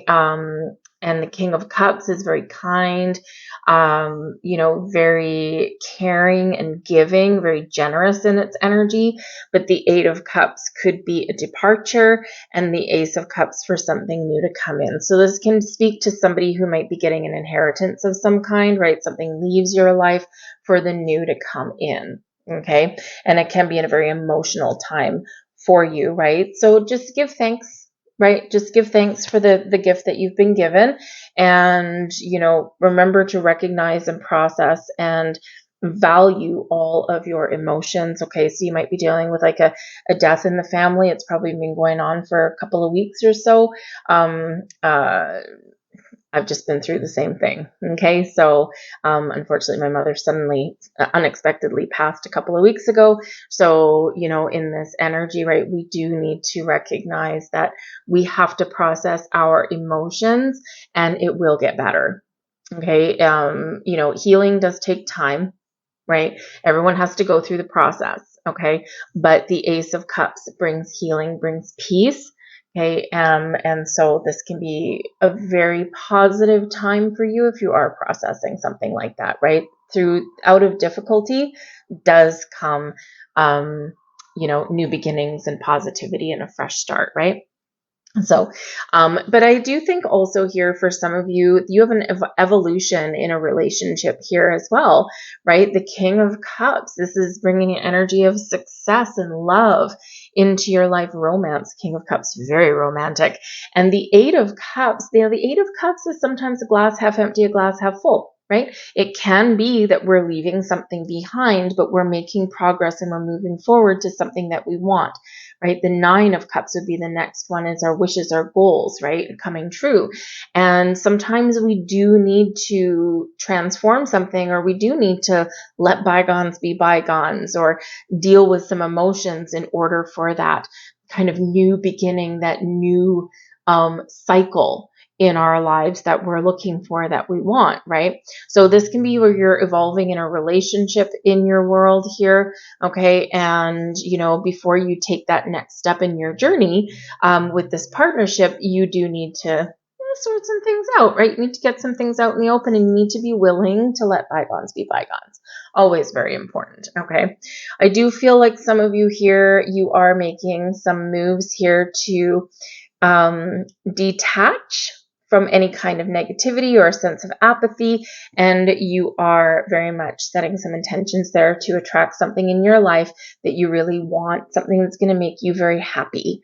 Okay, in that, with that Ace of Cups, and the Ace of Cups, what we really love to see for relationships, for friendships, or for creativity as well, even for personal growth, spiritual growth, peace, and healing, and all that kind of wonderful stuff in our worlds, right? So I do think here this is a very emotional moon for you, but I think it's one that's bringing you some very positive vibes as well. But trust the universe here when you do set those intentions, right? Stay open, stay receptive, okay, and be ready to take some action. Okay, part of the key to manifestation. And remember, whatever we are setting intentions for at this new moon, it takes about 6 months to manifest, right?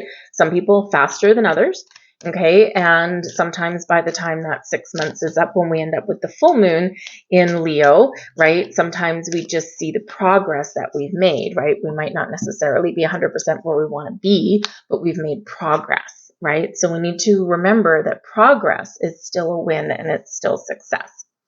We have card number 6, and we've got love coming in here for you. So love, love, love, love, love. All right. So yes, love is the order of the day for some of you, but romance and romantic partnerships is not the only form of love.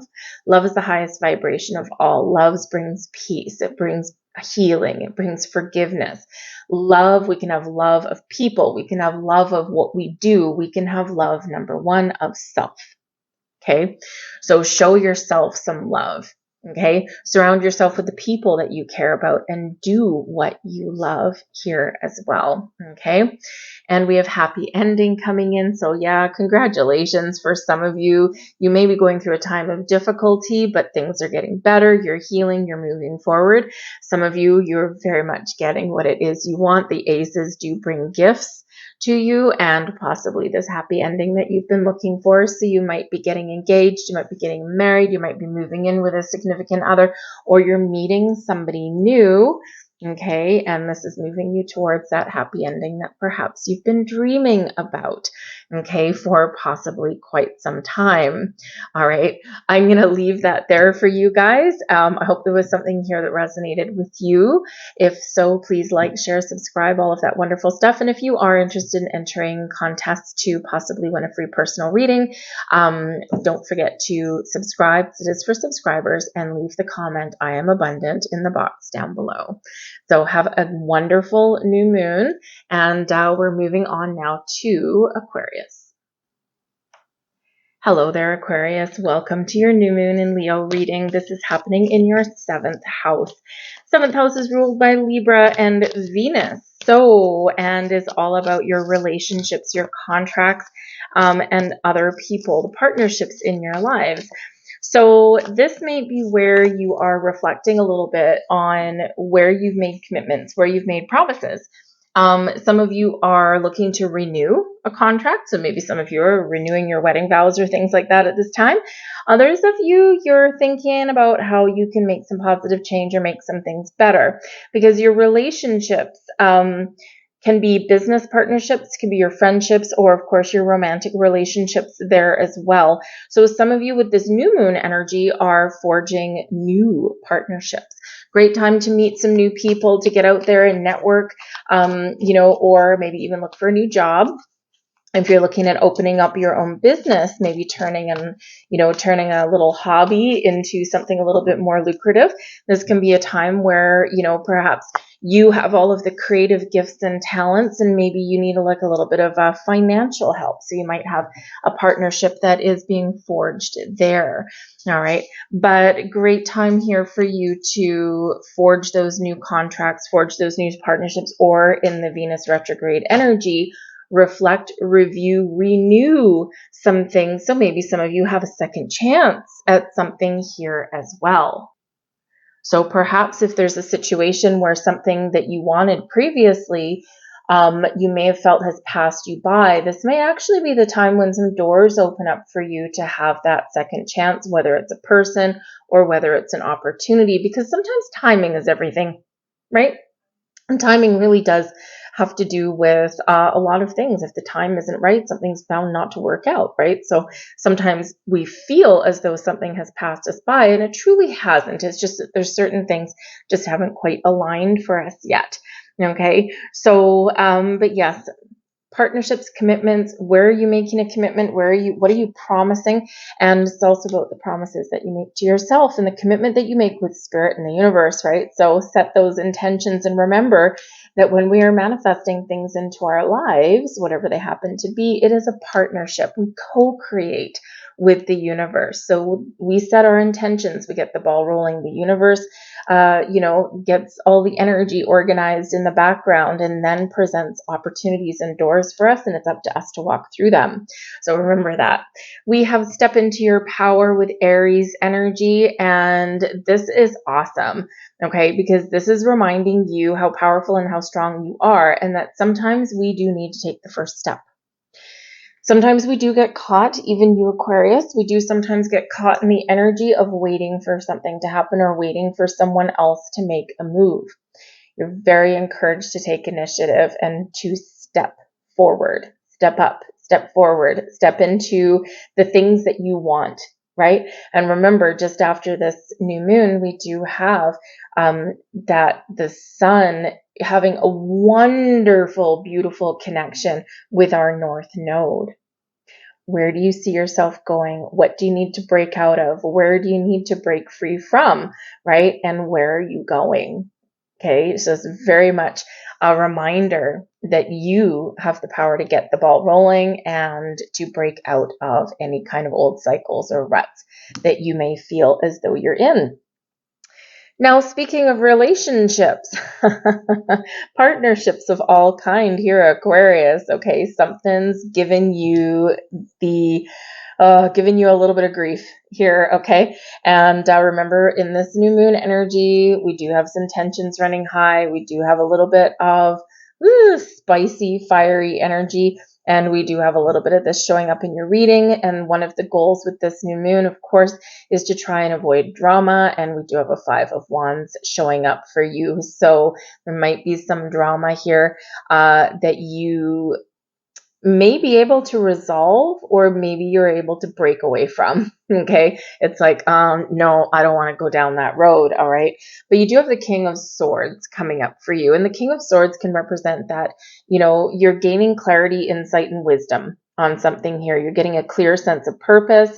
You know what you want, and you're being very decisive in this energy, right? It's like, nope, this is what I want. Nope, there's no doubt in my mind, right? Because the King of Swords, baby, no doubt right there.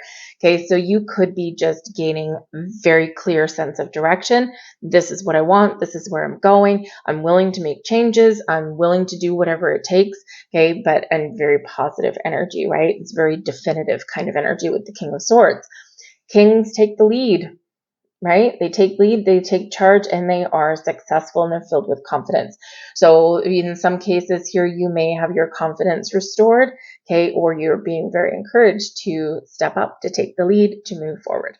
All right, initiate a conversation perhaps. Now, the King of Swords can also represent that your powers of the mind, your, how should we say, and your gift to communicate in a positive way is going to serve you well. Now, this can be your communication that you have with spirit, with the universe, right? Very clear, right? You're very connected in that energy. Your intuition is very heightened. But I do feel here that there is something in your world that you either need to avoid, or your ability to mediate and negotiate is going to really play a key factor, because something might be annoying you right now. Causing you a little bit of grief, a little bit of anxiety.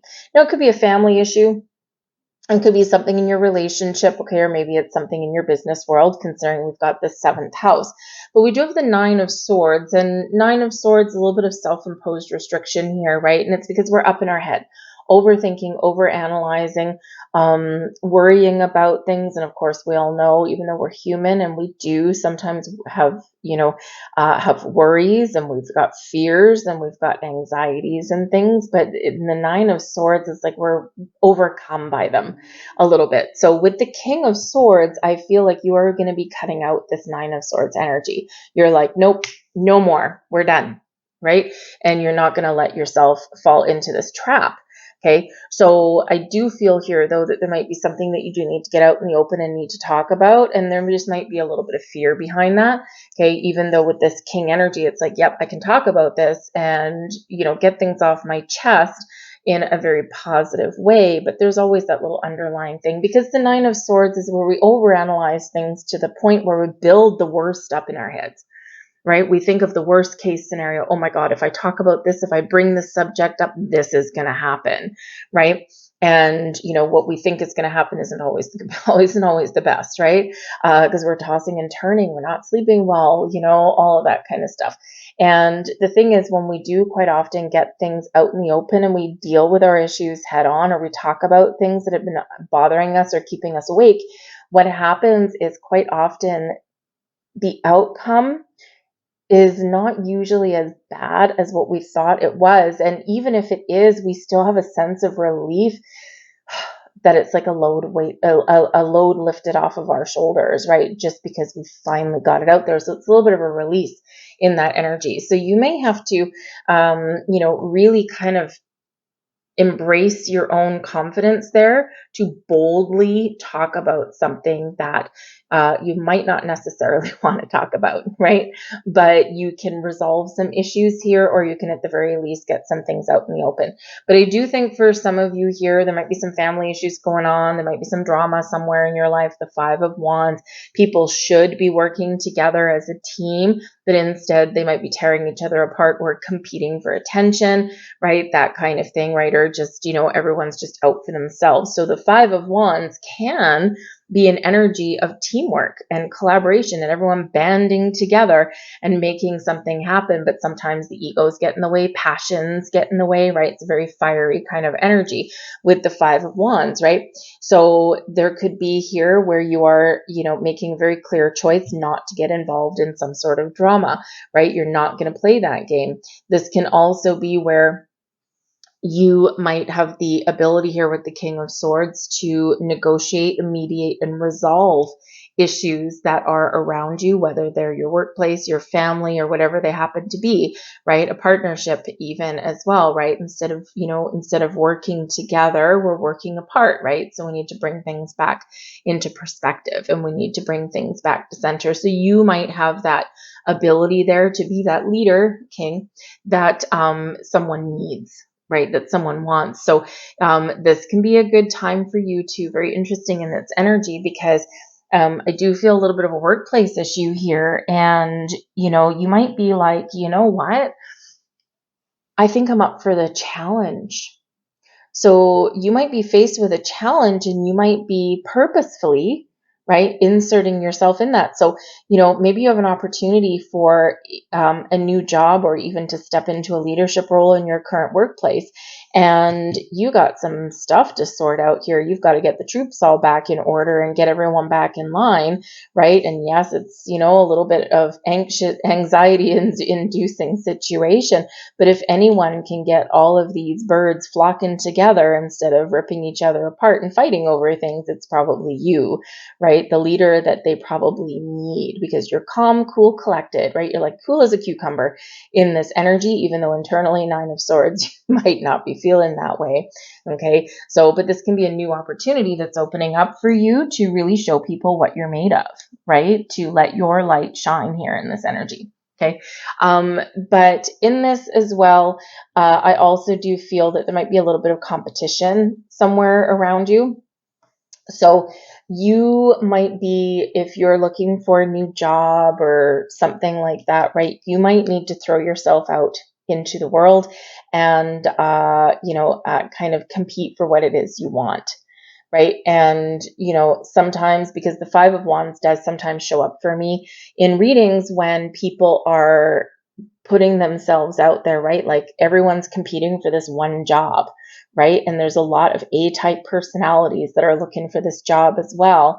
But you have the ability here in this energy to rise to the top, right? Because all these people, right, they all have one goal in mind, right? Is that job kind of thing. So, or that love, right? So it can be looking for love here as well. But I do feel in this energy that you are, you have an opportunity here to be quite successful. Okay. But you might need to, throw yourself out there to the wolves kind of thing. Okay. But I think that you can probably, you can find what it is that you're looking for, right? Because you've got qualities that people are very much looking for, probably some excellent managerial skills here, Aquarius, I would say. So I think whatever you're worried about, I think you have the ability to overcome. Okay. And remember, we sometimes do need to deal with things head on, and we do need to get things out in the open, even if we're worried about what the potential outcome might be, because then at least right? You got the answers and and remember, you are powerful and you are strong, whatever you've got going on. We have card number 46 coming out here, bringing you some domestic harmony. Yay! So where there's maybe some drama, okay, you have the ability here to get things squared away, bring stability and security back into your world, and make peace. Okay, so again, that might be your gift to mediate for the collective, right? Because you're just like, I'm not going to get emotional about this. I'm going to just, even though I don't want to do this and it's causing me a little bit of grief, I've got to deal with this thing. So you could be resolving some issues here, and then boom, you've got that peace and that harmony. We also have number 85 coming in here, follow your dreams. 8s about being flexible, adaptable, but also the basis of manifestation, recognizing your infinite potential. 5s, challenge obstacles, but also exciting opportunity for change. And what do you do when you follow your dreams? Quite often, 5 of Wands, you've got to throw yourself out there and compete for what you want. There's a lot of people looking for the same piece of the pie. And sometimes, you need to be willing to throw yourself into that mix and rise to the top. All right. But whatever your situation is here, just positive changes ahead. Follow your dreams. Remember, step into your personal power. Step forward, right? You can't follow your dreams if you're not willing to step forward. Okay. So manifest something into your world. Set those intentions. Know what it is you want, but also be flexible and adaptable at the same time. And might be some very powerful energies on your side. All right. So lovely. Okay. Not without a little side order of challenge there, but I think you're very much headed in the right direction. Better times ahead, right, Aquarius? It's been one hell of a bumpy ride. 2023 itself feels like a little bit loopy, but especially the last couple of months, it's been a little bit challenging, right? So better times ahead. Keep an open heart, keep an open mind. I'll leave that there for you guys. I hope there was something here that resonated. If there was, please like, share, subscribe, all that wonderful stuff. And remember, if you do want to enter to win a free personal reading, please put number 1, subscribe, only for subscribers, and also enter the comment, I am abundant, in the box down below. And I will announce the winner on Labor Day weekend. So September 3rd, 4th. In there. All right. So thank you for watching, guys. Have a wonderful new moon, and we're moving on to Pisces. Hello there, Pisces. Welcome to your new moon in Leo reading. This is happening in your 6th astrological house, ruled by Mercury and Virgo. So you might be very focused on your personal goals right now, improving your health, improving your fitness, improving your diet. Okay, this is all about your health and well-being, your physical, spiritual, emotional, all of that kind of stuff, right? So you might be looking at ways to find more balance in your life, or you're looking at your daily habits and thinking, what's working for me, what's not working for me, and you might be looking to make some improvements and maybe even start something new here, a new diet, or perhaps go to the gym. Now, considering we still have Venus in retrograde right now, I would say probably if you're looking to stick to something for the long term, perhaps focus on improving, still new energy, right? A fresh approach, making improvements on what you're already doing. So building upon the good things that you're already doing. So if you're already, incorporating salad into your diet, let's say, right? Maybe you improve upon that a little bit more, right? So if you have salad with one meal, maybe you have it with two. If you're already getting a little bit more active and going to the gym, perhaps you throw in some different exercises or switch up your routine there a little bit, right? So it's not like brand spanking new, but you're improving what you're already doing.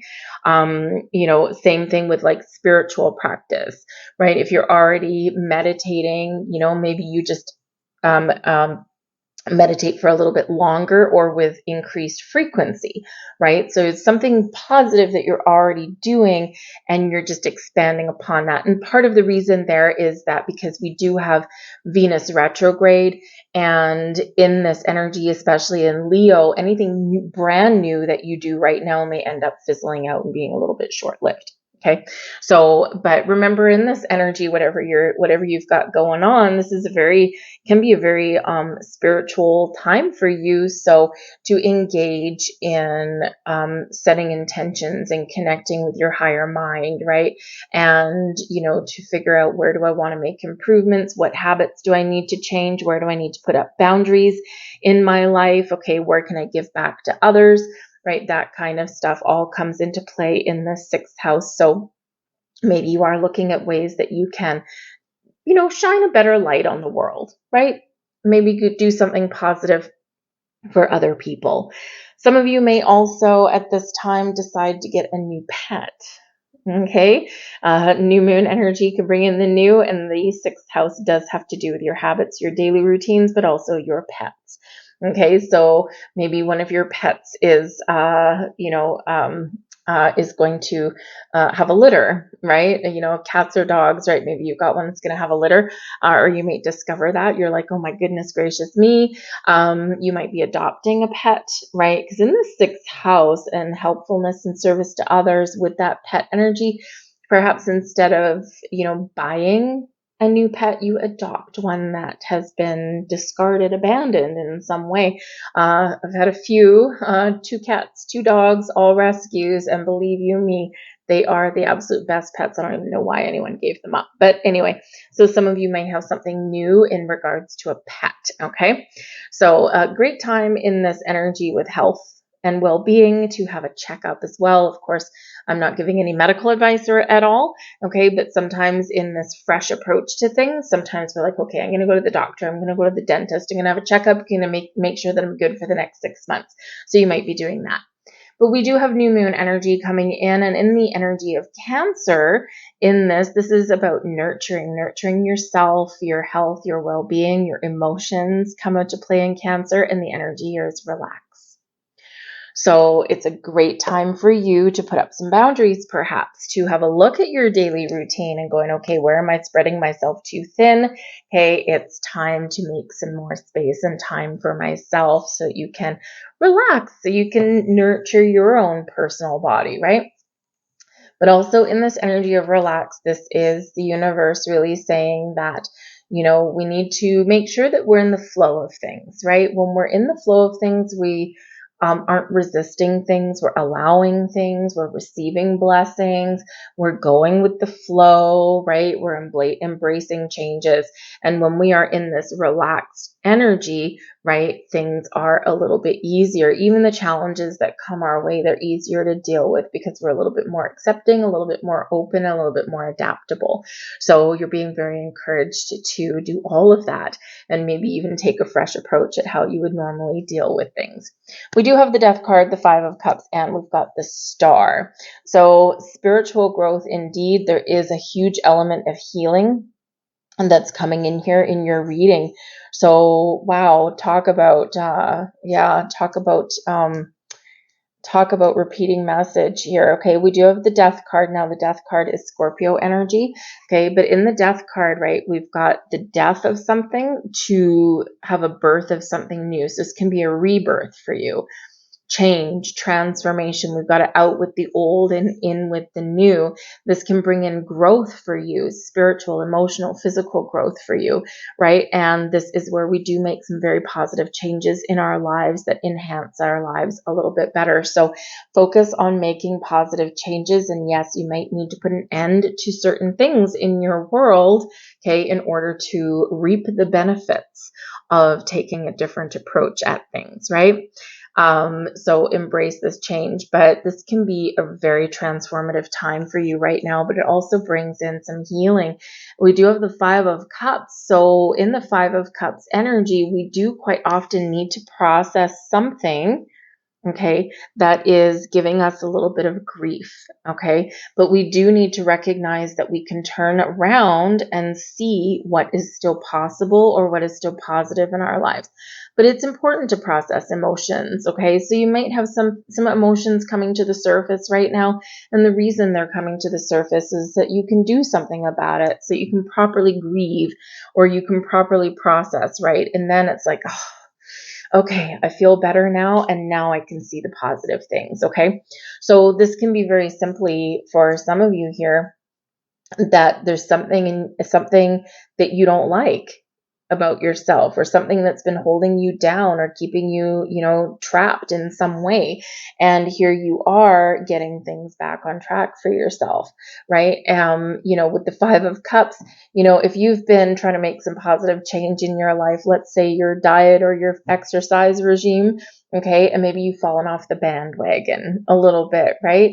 The 5 of Cups says you might be beating yourself up a little bit about that. But you know what? Sometimes we do take those steps back in order to realign ourselves, to move ourselves forward. All is not lost. There's still possibility to move forward, okay, and to have some positive things going on, but we just need to kind of turn things around. So the 5 of Cups reminds us that we can turn things around. You've got that power within. So don't beat yourself up. too much, right? You know, sometimes it feels like we take one step backwards and a giant leap forward. Sometimes it feels like we take 3 steps backwards and 1 step forward, right? And, you know, so we have a little bit of a back and forth sometimes, but it quite often is always those opportunities to realign and do something in a better way than we did before, and hopefully something a little bit more positive and long lasting. Okay. But I do feel there's a huge element of healing, of forgiveness, of release, of letting go so that you can move forward. So you might be processing something here that has been bothering you for a little while. But we do have the star card coming in here as well. And this is Aquarian energy. This is big picture kind of energy. This is bringing you blessings, abundance, peace, harmony, balance, and serendipity into your world. You might be feeling more inspired at this time, and your intuition very much heightened at this time here as well. The star energy brings you success and abundance and blessings flowing into your life, reminding you of the power within to manifest whatever it is you want or don't want into your life. So a little word of caution with the 5 of Cups, okay? Because, you know, our little pink owl there, he's focused on those chalices that have been spilled, but there's 2 full ones right here. So is your glass half empty or is your glass half full? Are you focused on the things that haven't worked out for you? Are you focused on the things you don't want? Or are you focusing on the things that you do want, and the positive things that are in your life, or the things you know you can achieve?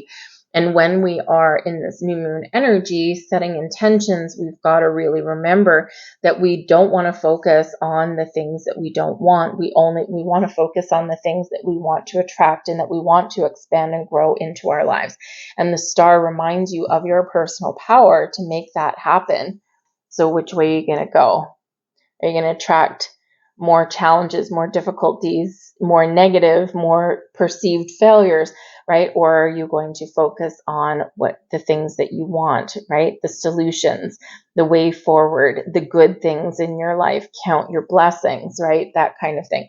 So you have the ability there to turn that around, right? And the great thing with the 5 of Cups is, as we head into this new moon energy, right, in the dark moon energy right before, is this is where you can cleanse and purge, and this is where you can kind of turn things around and lighten your load a little bit. But the star is a beautiful energy, reminding you of the powers that are around us in the universe and the infinite abundance the universe has to offer. And all these blessings are being showered upon you. The star card is the big old yes card. And miracles and blessings do happen. So sometimes they happen right away, and sometimes we need to be a little bit more patient. So for some of you, you've got those doors opening right now. You've got those opportunities right now. So it's almost like in this energy, it's like Spirit saying that there's some things that are within your power, within your control, that you can do today. Positive things that you can do today that bring positive change into your life. And then you can also set intentions for the longer term goals, right? So that all of these wonderful things can continue to flow into your life, right? So sometimes we just need to recognize, right, the difference between the here and now, and also be open and receptive to those longer term goals. So set your intentions, focus on the positive, right? Process any emotions, be willing to let some things go, and then turn things around. Remember, you have the ability to do that, but we do have to honor our emotions, right? And we do need to recognize the things that, you know, have kind of making us feel a little bit down, or making us be hard on ourselves, right? And recognize that we're human, right? We're human. We've got things that, you know, we fall off the bandwagon or we get off track, right? Pick yourself up, dust yourself off, and continue to move forward, all right?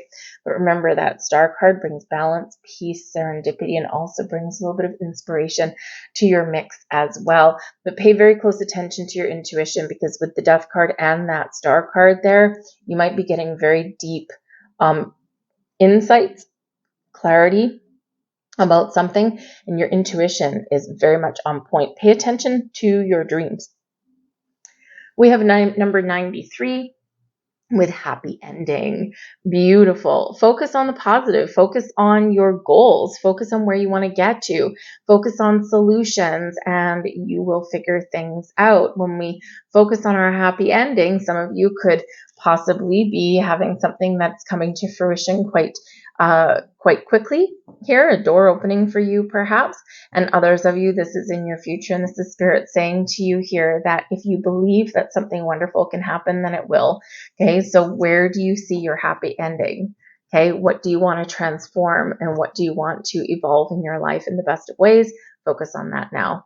We also have self-love, very fitting with your 6th house energy, and it is also card number 61.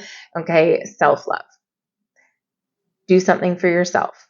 Self-love, self-care, eat better, go to the gym, set up boundaries, right? Especially if people are taking advantage of you or anything. What are your goals? What are your dreams? What do you want?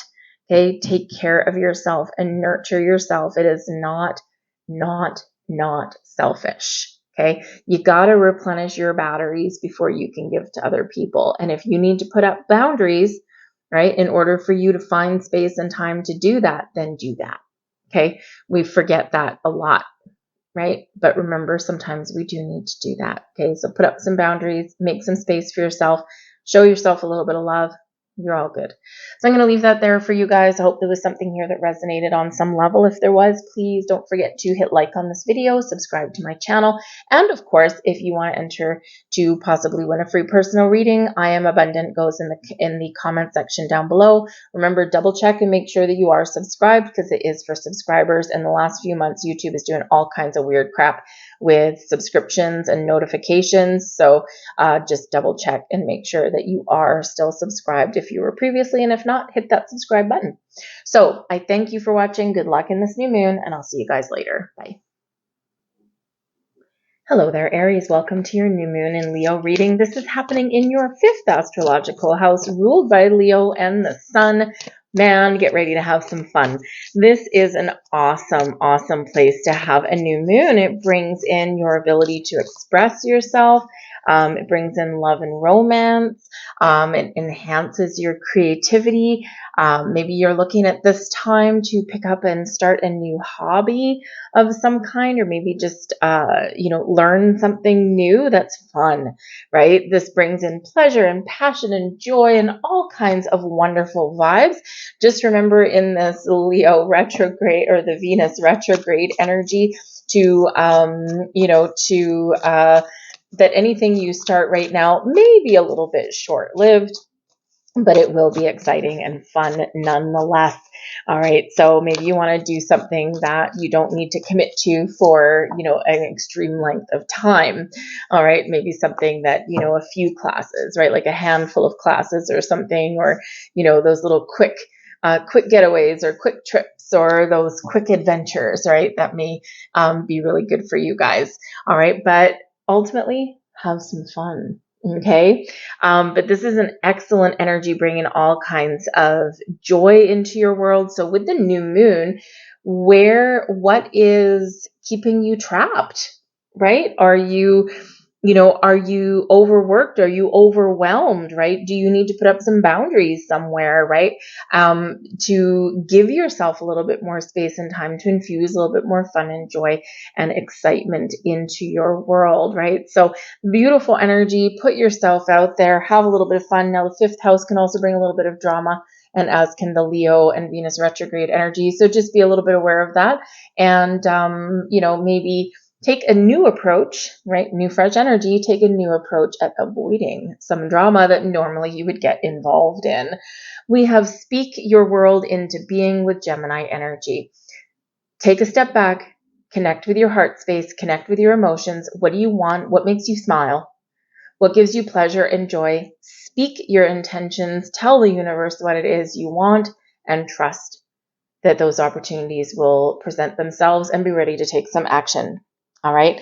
Your words hold great weight, and your words are something where we have thoughts in our heads, right? And if you've ever, say, listened to a song on the radio, right? Great example of it. So listen to a song on the radio, all the words in your head as you're driving along, bebopping along, and probably you're a legend in your own mind. You're imagining yourself on the stage, and then you try and sing it out loud, and you get tongue-tied. And you're like, man, I'm not a legend, right? And it's the power of speech. And when we speak something out loud, it's way more difficult to do than saying it in our head. And for that reason, right, when we speak something out loud, it holds extra power. So state your intentions out loud, even if you're writing intentions on a piece of paper, right? Set some goals there, speak them out loud as well, and you'll, boom, get that double whammy, right? Same thing if you are stating any kind of affirmations or anything like that. Saying them out loud holds a lot more power. Once your words are out there in the universe, you can't take them back, right?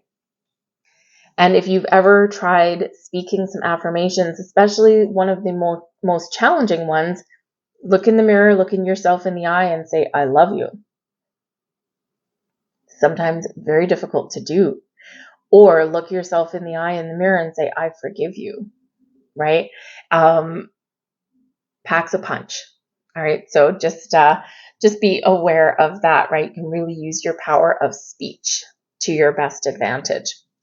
We have the King of Cups, the Knight of Pentacles, and we've got the Hermit card here as well. So you might be doing a little bit of soul searching at this time. This can be a time when you have an opportunity to repair relationships, connect with your higher self, but the Hermit is where we go to take that step back, connect with ourselves, ask ourselves some big hard-hitting questions, and then set our intentions that light our path forward, right? And we get ready to take the next steps.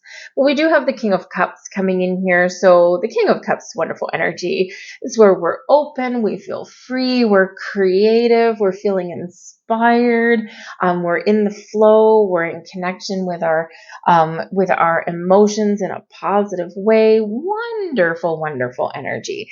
This is bringing you in an energy of taking the lead, taking charge, right? Kings are that masculine energy of I'm in charge, right?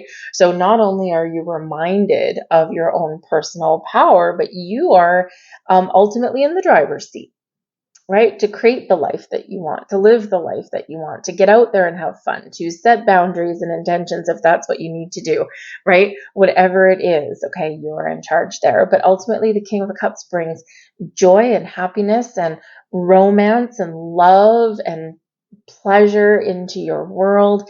And so this is wonderful. Now, for some of you here, you could actually get at this time, some of you are getting something new. You might be discovering what it is you really want. You might have somebody that gifts you something. We do have the Knight of Pentacles, and the Knight of Pentacles can represent a job offer and opportunity, some money coming your way. It can represent you with the King of Cups, knowing what you want, knowing what will make you happy, and then taking steps, taking action to do that, even if you have to pay some money, right? With the Knight of Pentacles, you could have opportunities coming in, but you may also be putting yourself forward, right? And even paying some money to do something that ultimately is going to make you happy, right? So money well spent. Why don't we say that? Okay. But the Knight of Pentacles does bring you in movement towards your goals and your dreams, right? Taking things one day at a time, being committed to your journey, and this brings you to success. So I think whatever the part of the message here is, whatever it is that you want in your life, whatever is going to put that big old smile on your face, that's going to fill your heart with love and laughter and joy, right? What is that to you? Is that something to do with your job? Is that something to do with a creative endeavor? Is it something to do with a relationship moving forward in the way that you want it to? Because the King of Cups can bring love and romance, and the Knight of Pentacles can bring that gift of gold of some kind. So, higher level of commitment, engagement rings, moving in together, whatever it happens to be, or just a gift, right? Just a gift, something that kind of gives you like little schoolgirl or schoolboy giggles, right? But whatever your situation happens to be, the Knight of Pentacles brings a lot of positive energy, but it does also bring in grounding and patience, right? One step at a time, one day at a time, and you will get to your destination. You will get to where you want to go. So if you are setting intentions to manifest some wonderful things into your world, this is a reminder here, one step at a time, one day at a time.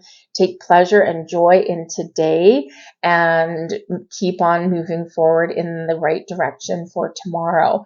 Okay. The Knight of Pentacles is a very slow energy. very slow energy. You can watch paint dry sometimes with the Knight of Pentacles. But there's a reason, there's a purpose to savor the moment, to take the time to absorb the details, right? And, to, focus on things that are in the here and now, always looking to the future and always moving to the future, but living in this present energy. So there's a reason why sometimes we do need to take things a little bit slower. Okay, but I do think that there is some wonderful things ahead for you there with that Knight of Pentacles. And we do have the Hermit, so we got Virgo energy coming in here.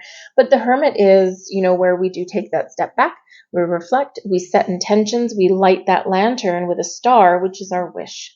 What are you wishing for? What are you hoping for? What do you want to manifest into your world? Does it have to do with other people? Does it have to do with money? Does it have to do with, just finding time to have a little bit more fun in your life? Whatever it happens to be, light that lantern and then get ready to move forward. Some of you may be discovering some answers right now. You might be getting some clarity on things. And I think for some of you, you're probably getting a sense of direction. So take some time, find some space there to engage with your spiritual self, with your higher self there, do some meditation, maybe even ground yourself, get outside, connect with nature. And sometimes this is where we do kind of get that little aha moment because we're calm and we're relaxed. Okay. And in that energy, we're in the flow. Right? And that's usually where a little bit of magic happens for us. Okay. So it's a great time for you to maybe get some insights into things and get some, just be a little bit clearer on some things and kind of, feel like you're on the right track and that you're headed in the right direction. We have leadership energy coming in here for you. I love this. Sorry, storage memory ran out. Anyways, I love the leadership energy for you guys. This is all about taking initiative, taking lead, taking charge, and taking that step forward. All right, ones are about those new beginnings or the fresh approach, right? The next, taking something to the next level. And eights, this is card 81, eights are about being flexible and adaptable, but also harnessing your infinite power and ultimately manifesting things into your world. So it's a great energy here for you to take that leap forward and maybe even make some bold moves. All right. But remember, you are the lead player in your own story. All right. And don't let anyone tell you different. We also have number 93, and this is your happy ending energy. Okay. What do you want to create that makes you happy, that brings you joy, that you're wishing for? Nines in the happy ending energy can represent the 9 of cups, right? Your wish fulfillment. Okay. You're feeling like you're successful, right? What does that look like to you? Threes are about teamwork, collaboration, but also manifestation, right? Threes are about creation, creating the life that you want. So while you're in this reflective energy of the Hermit, card number 9 as well, by the way, okay, think about what does that mean to you? If you were to make a wish upon a star and put that in your lantern to light your way forward, what would that look like to you? Okay, you have the ability to make it happen. I also do think here for you, some of you in this happy ending energy, that there's something wonderful coming to fruition for you, if not right now and probably in the next couple of weeks or so. And again, it's related to this Knight of Pentacles energy and also the King of Cups. Okay, something is offered to you, something's gifted to you, or some door opens for you, and it's something that's going to put a big old smile on your face, something that's going to make your heart sing with joy. Now, this could just be an energy that's within you. You're just feeling more positive. You're just feeling more carefree, more in tune with yourself and life around you, right? So you never know, but it is a beautiful high vibe energy coming in there for you guys. So I'm going to leave that there for you. I hope there was something here for you. If there was, please like, share, subscribe, all that wonderful stuff. And if you are entering the contest to potentially win yourself a free personal reading, I am abundant goes in the comment section down below. And remember, double check and make sure that you are subscribed because it is for subscribers. And even if you think you're subscribed, just double check because YouTube's been doing all sorts of crazy stuff out there. And if you hit the notification bell, if you are lucky, you might actually receive the notification from YouTube because that's another area of luck that they've been going through the last few months. So I thank you guys. Good luck in this new moon. And we are going to move on now to Cancer, Taurus. Hello there, Taurus. Welcome to your new moon in Leo reading. This is occurring in your fourth astrological house, ruled by Cancer and the moon. It's a very nurturing kind of energy here, focusing on your home, your stability, your sense of security and privacy in your life, and also on family. So you might be having some new beginnings in the world of family or your home. Perhaps you're looking at moving to a new home, a new neighborhood.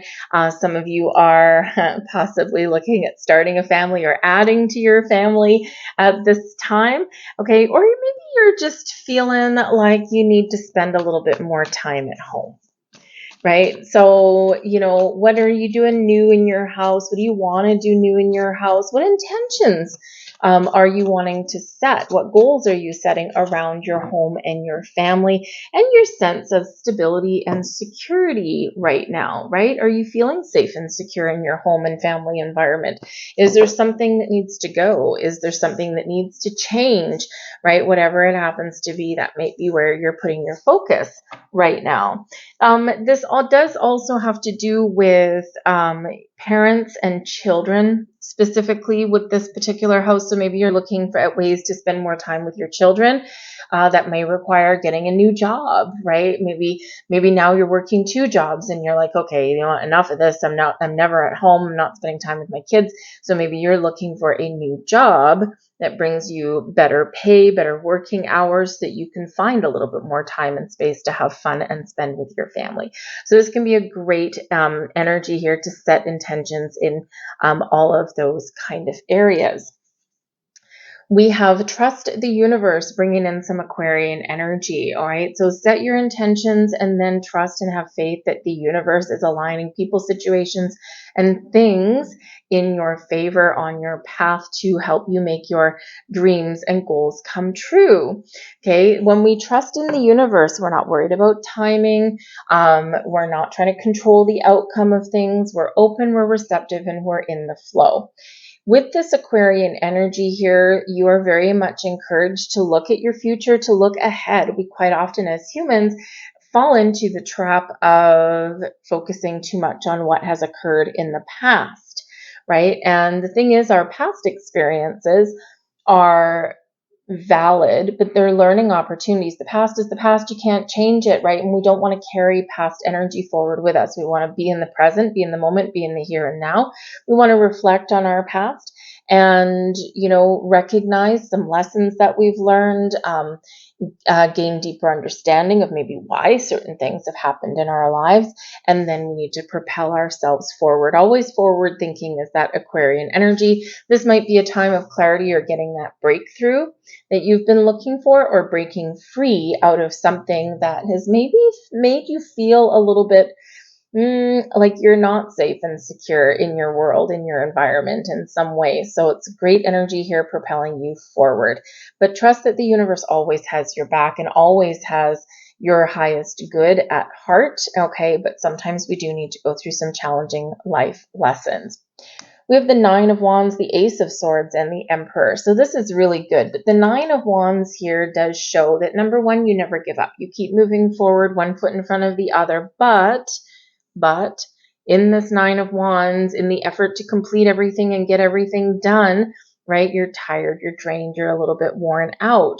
So this is a reminder with this Nine of Wands that we sometimes need to take a new approach at things, or we sometimes need to put up some all-important boundaries somewhere, and we need to remember to refresh and re-energize ourselves, our own energies.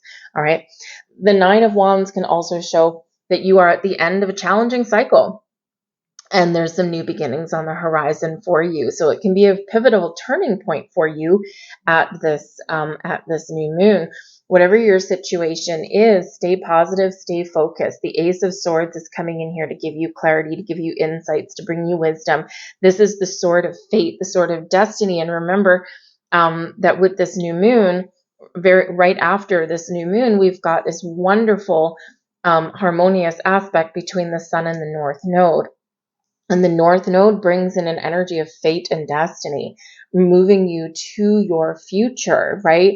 It's where you're headed, where you're going. So you might get some insights there with this energy. You might just have some things that open up for you or that happen in your world, that they're part of your destiny, they're part of your journey, it's part of your what you're meant to experience, right? So with the Ace of Swords, though, this is good because the Ace of Swords can help you break free, break out of a cycle, break out of a rut, and have a clear sense of direction. So getting some clarity there.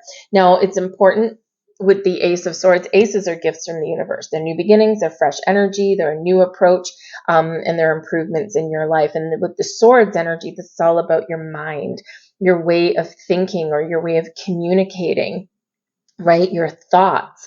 And coupled with that Aquarian energy, boom, freedom, right? Wonderful energies, maybe even some deep insights. So great things there. So you might be thinking about, how can I better communicate with the people around me? And this can be where you're setting very crystal clear intentions and you're sending them out into the universe, and then you're letting them go. And you're like, I'm just trusting in it. I'm just going to go with the flow. I'm not going to worry about it. I'm not going to block it. I'm just going to see what happens, right? To keep your options open, keep that open mind. So it's going to be a great energy here. But the Ace of Swords can represent some really good news coming your way as well, and or doors of opportunities opening, the gift from the universe, right? So you might just be walking down the street one day and something may come across your path. Maybe you meet somebody that you had maybe lost contact with a while ago. We do have the Emperor coming in here for you. And so this can be somebody who owns their own business and maybe they've been very successful and you just bump into them somewhere on the street or in a store or something like that. You get to talking. And all of a sudden, hey, maybe they're like, well, what have you been up to? What are you doing? What are you doing? And the next thing you know, maybe they've got an opportunity for you, or maybe they have some insight or wisdom that they may pass on to you, right? This can be an accidental meeting orchestrated by the universe in your favor, right?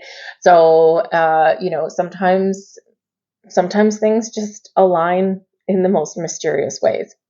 But ultimately, the Ace of Swords, be very clear on what you want to manifest and attract into your life and what improvements you want to make, and what you want to embrace, your sense of direction, and set those intentions, right? This is a very important energy. But the Ace of Swords brings victory and success into your world as well. So you might just get some deep insights, or you might be figuring out a solution to a problem. Okay, or again, that new energy. But we do have the Emperor coming in here. So the Emperor energy, this can be your energy. You're taking charge. You're in a position of authority. You're in a position of leadership, of strength. You've got all of the wisdom, the knowledge that you need to take action, right? And to get things done. The Emperor is very successful, but the Emperor is also very stable as well, and very strategic, willing to change strategy, change direction in order to get to where he wants to go. So this can be your energy, right? And with this being another number 4, right? Remember, this new moon is occurring in your 4th house. So this can be where you're taking charge of your living situation. You're taking charge of your family. You're taking charge of your home. You're organizing things. You're getting things straightened out, right? You're decluttering even in this energy, right? And so even if you can't move or you can't go to a new house, it feels like it's new because you've decluttered, you've reorganized all of this kind of stuff. But the Emperor does bring success and power to your situation. It's a very powerful time for you. All right.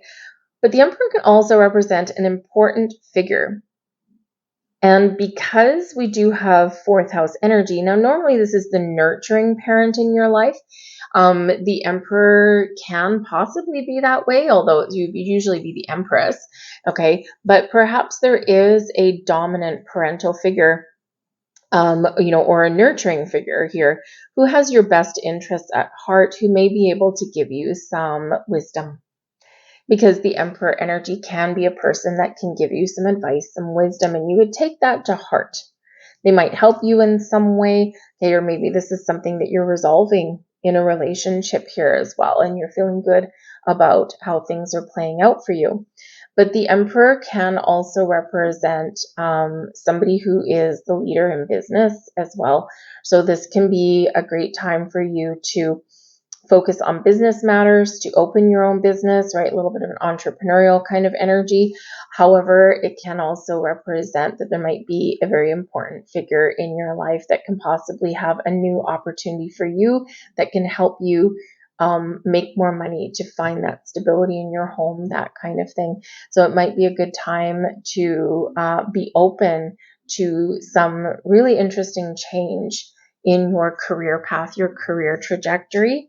Okay. But ultimately, whatever you've got going on, success is the order of the day. So stay positive, be clear, communicate, and just trust that things are going to work out for you. But it might be different than what you had imagined. All right.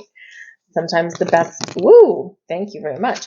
Sometimes the best outcomes are ones that are a little bit unexpected. And just like the card that just flew out over there. We have card number 48, financial discipline. Okay, yeah, the Emperor can bring you some discipline, a sense of authority. And in this energy with your fourth house, some of you might need to, in order to bring more stability to your home, to your house, you might need to be a little bit more careful with your finances. But the great thing is here is that your discipline with your money will pay off for you in some way. So whether it's just this energy where you've been saving up for something, this is where you might be able to reap some rewards of that, dip into your savings in a very positive way. But this is also Spirit saying that might be a time for you to conserve your money. Okay. But there are opportunities opening up for you because it is 48, right? Card number 48. So 4, there's that 4 again, 444 out in your reading, stability, security. Okay. And then this is an 8 as well. So 8, flexible, adaptable. Okay. Open, receptive. Okay. But also is one that does relate to manifestation, right? So yes, things are manifesting. Set your intentions, right? And allow things to happen. But in the meantime, you might just need to make sure that you are being a little bit conservative with some of your money. Now might not, right this moment in time, might not be the best time to kind of like,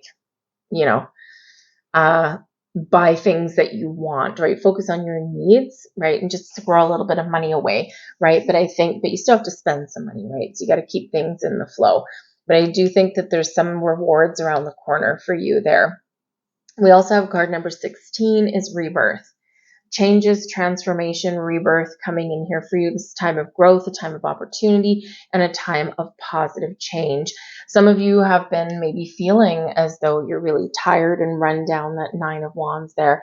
And you've been feeling maybe a little bit skeptical as well in that energy. Well, this is a time for you to shine. It's a time for doors to open up for you and where you can feel like born again. You can feel like you've got a fresh start or a new beginning out there. You can make those improvements that you've been looking for. So it's like a big turnaround for you there in that energy.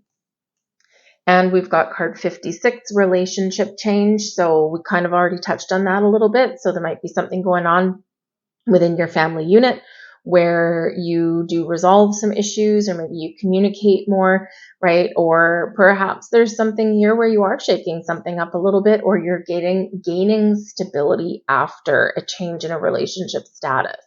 This is where kind of the dust settles a little bit and you're feeling a little bit more secure in where you are right now. Okay. But whether you do have some new relationships coming in, new energy, or whether you are repairing a relationship here or gaining that stability and traction after you've been through some turmoil. Okay. Relationships, maybe your focus there, and especially again in that fourth house. So I'm going to leave all that there for you guys. I hope there was something here that resonated with you on some level. If so, please like, share, subscribe, all that wonderful stuff. Also, if you're entering the contest to possibly win a free personal reading, I am abundant is what goes in the comments section down below. Also, make sure you're subscribed. Even if you think you're already subscribed, just double check and make sure you still are, because there's some weird things going on in the land of YouTube. So have a great new moon. I thank you for watching, and I'll see you guys next time.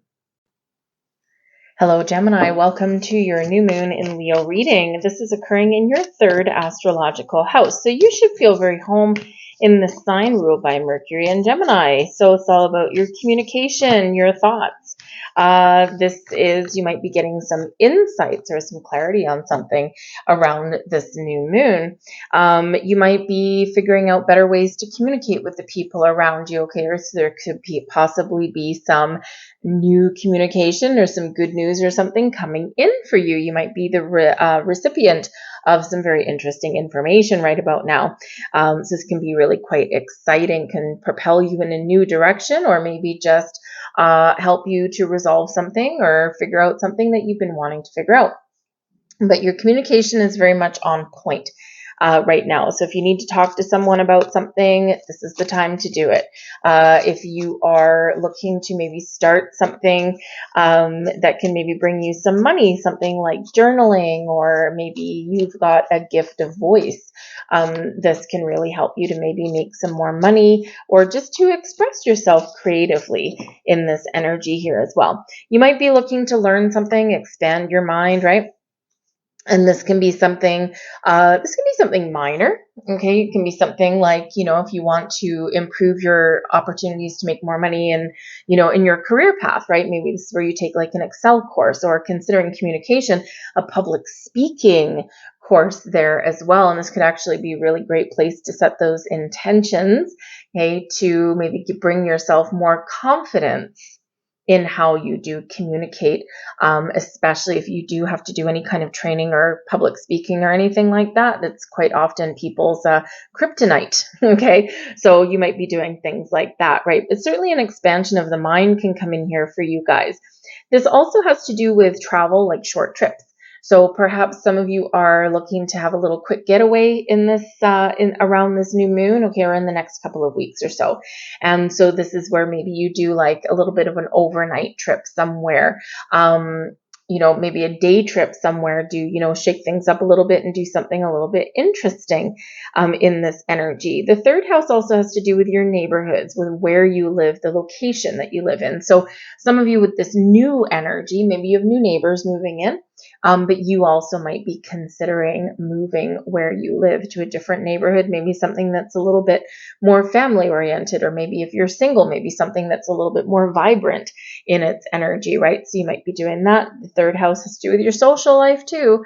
Okay, so maybe you're feeling a little bit more sociable at this time, and you're getting out there meeting new people, right? Making those new connections.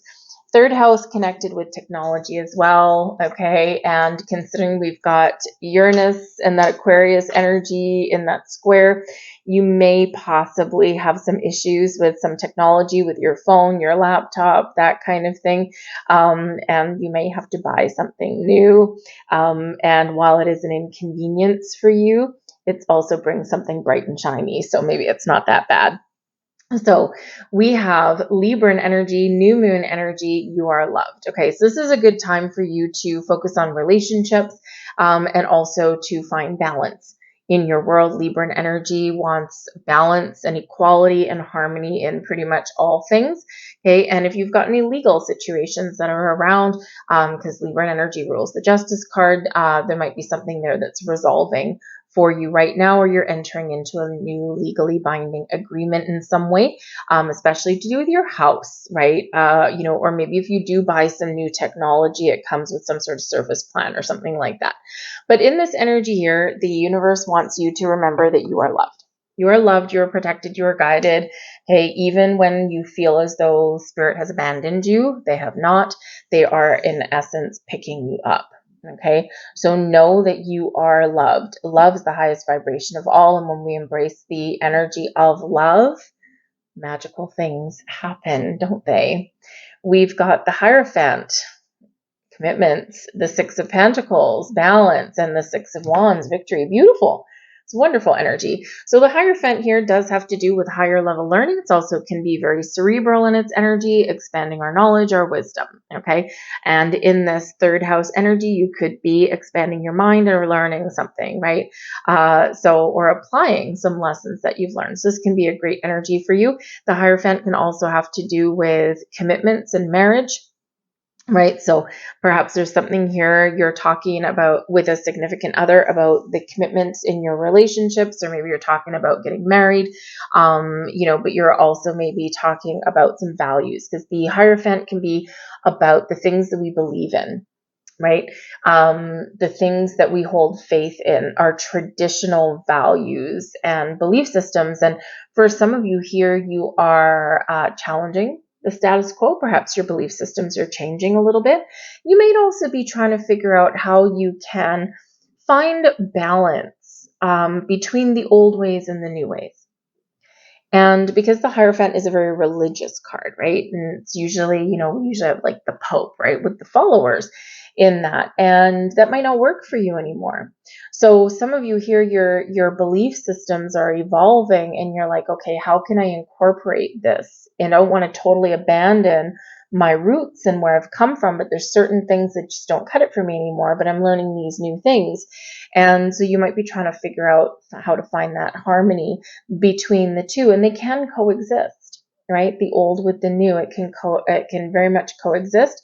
Just takes a little bit of maybe effort and compromise there for you. All right. But the Hierophant can also be where there are certain things that you do really value, and they're very important to you. This can be your belief systems, your family values and traditions, right? The things we carry forward with us. And because it is the marriage card, and we do have like a celebration, and we do have the Six of Pentacles there as well. This might be where if you are planning a wedding or something, or you're blending your families together, or you have a higher level of commitment with a relationship, this might be where you're trying to incorporate, okay, a couple of different families and values and traditions into your world, right? And if you think of something like, especially in this day and age, even 30 years ago, 50 years ago, 60 years ago, right? People stuck with their own communities, right? We'll call them. And you didn't have a lot of, you didn't have a lot of mixed marriages, right? Whether it was something from, your religious belief systems or your countries, right? The world has in some ways gotten to be a bigger place, but also a smaller place at the same time. And so, you can have different religious backgrounds that are marrying or partnering up here, right? And so sometimes we've got to navigate those things, right? We've got to find that healthy compromise. We've got to find that equilibrium in there somewhere. And we also ultimately have to find acceptance. So you might be navigating some of those, and it can be both a blessing and also a challenge at the same time. But I think with the Hierophant in the upright, you'll get that done. You might also be seeking out some counsel at this time with the Hierophant, right? We go to our advisors for guidance, right? So you might be giving guidance to people, but you might also be seeking that out, all that communication, right? So maybe you're doing this with a significant other, or maybe you're just doing it on your own, and you might be getting like a reading done, or you might be going to, say your religious advisor, whatever that looks like to you, and getting a little bit of advice or insights on things. But ultimately, the Hierophant is one of ascensions. You're leveling up, whether it's your knowledge, your wisdom, your relationship, your belief systems, whatever it is, okay? Something very positive there for you. But we've got the Six of Pentacles here for you as well. Now, the Six of Pentacles is where we do find balance, okay? And we do get things back on track. So very Libran in its energy, all right? But the Six of Pentacles can also be one where we reap what we've sown, because it is a circulatory energy, and it's a reminder that whatever energy we put out is what we get back, and usually multiplied. So you could be receiving some gifts or opportunities. Some doors might be opening for you at this time. Someone may just be helping you in some way, but something is flowing back to you in this energy. This is also a reminder about when you have a little, when you have more than what you need, give back to others, help other people, whether it's money or time or energy, whatever it happens to be. And then you will actually end up reaping those rewards, because that will flow back to you. It's not the basis, not why you would help somebody, but that is ultimately what the result is. We need to get in the flow. We need to get things flowing back to us and circulating back to us in that energy. But with the Six of Pentacles, some of you could be getting a little bit of a surprise around this new moon or in the next couple of weeks or so, because we are setting intentions, okay, in this energy. What do you want to flow back to you? What makes you feel solid and secure? What makes you feel as though you've got balance in your life? What gifts do you want, right? What improvements do you want? What do you want to flow? So it's a great time for you to set those intentions, but then be ready and be open to receive, okay, your blessings there as well. But we like the Six of Pentacles. It's a really positive energy flowing back to you, okay, and keeping you in the flow. But we've got the Six of Wands here as well. And the Six of Wands is an energy of being in the spotlight and being very successful, being victorious and celebrating your success, or being in the spotlight and having people celebrate you. So because the Six of Wands does tend to be a public event, we do have the marriage card, and then we've got help with resources, possibly in the Six of Pentacles, okay, or finding compromise, finding a balance there, all right. I think some of you might be planning a wedding. If you're getting married around this new moon, congratulations. I think if you've got any hiccups along the way, I think things will sort themselves out and you'll have a really good time. You might be getting invited to go to someone's wedding or public event of some kind, and this can be really fun for you. It can be really exciting for you. I think if you are planning a wedding with the Six of Pentacles, someone may step up and help you out in some way, whether they have a gift of time or maybe they give you some money or something like that. And this can also represent wedding gifts, right? You know, that kind of thing. So I think that, as all, celebrations that do get planned go. And sometimes we have some bumps in the road, but I think you'll be sorting some things out there in a very positive way and have one hell of a party with the Six of Wands. Okay. But the Six of Wands ultimately is just being successful and feeling successful and moving forward. You've overcome challenges, you've overcome obstacles in your life, and now you're riding high. You're feeling more confident, you're feeling more positive about where you're going and the sense of direction that you've got, and you're embracing all of this wonderful energy. And again, in this energy, it's your time to shine, right? And Leo invites you to shine. So some of you might be getting out of your comfort zone a little bit, or you are going to make some bold moves, right? Maybe right now, with the Six of Pentacles, you might be, committing to a new job, or you're committing to a journey to find a better paying job, something with the Six of Pentacles that gives you an honest day's work for an honest day's pay, right? And hopefully even a little bit more than that. That would be great, right? Some of you could possibly be leveling up in your career path at this moment, but it hinges on communication, talking about things, putting yourself out there a little bit, and maybe even asking for what it is that you're looking for, because sometimes people don't know unless you ask, right? Even though people should know, they should be insightful. Well, you should already know that. Well, great, but sometimes people are wrapped up in their own stuff, right? And they're not always perceptive, okay, in things around them. All right. But I do feel that there is a huge, huge energy of balance being restored here, right? Sixes are where we find peace, calm, balance, and harmony after challenges and after difficulty. And then, of course, the Libra energy that's coming in there as well is really focused on that balance in your life. Okay. So if things are not feeling aligned for you, if things feel one-sided for you right now, then with that Hierophant energy, take that step back and see where needs fixing, where needs correcting, and seek out some advice if you need to, right? But ultimately, you have the wisdom that you need to sort some things out or to make some positive change in your world, okay? But I do think that there's some exciting things that are opening up for you in both the short term and the long term. We have individuality, card number 11. Okay, ones are about new beginnings, taking initiative, taking the lead, starting something new, making those moves forward. And individuality, right, is about expressing yourself, being true to who you are, and embracing your authenticity, right? We're all different. We're all unique. We're all individuals, right? So maybe you've got a personal goal in mind right now, or you're just focused on yourself at the moment. You know, maybe you're in a position where, hey, you know what? I'm on this journey by myself right now, and I need to believe in myself, and I need to make sure I'm doing what I need to do to get to where I want to go.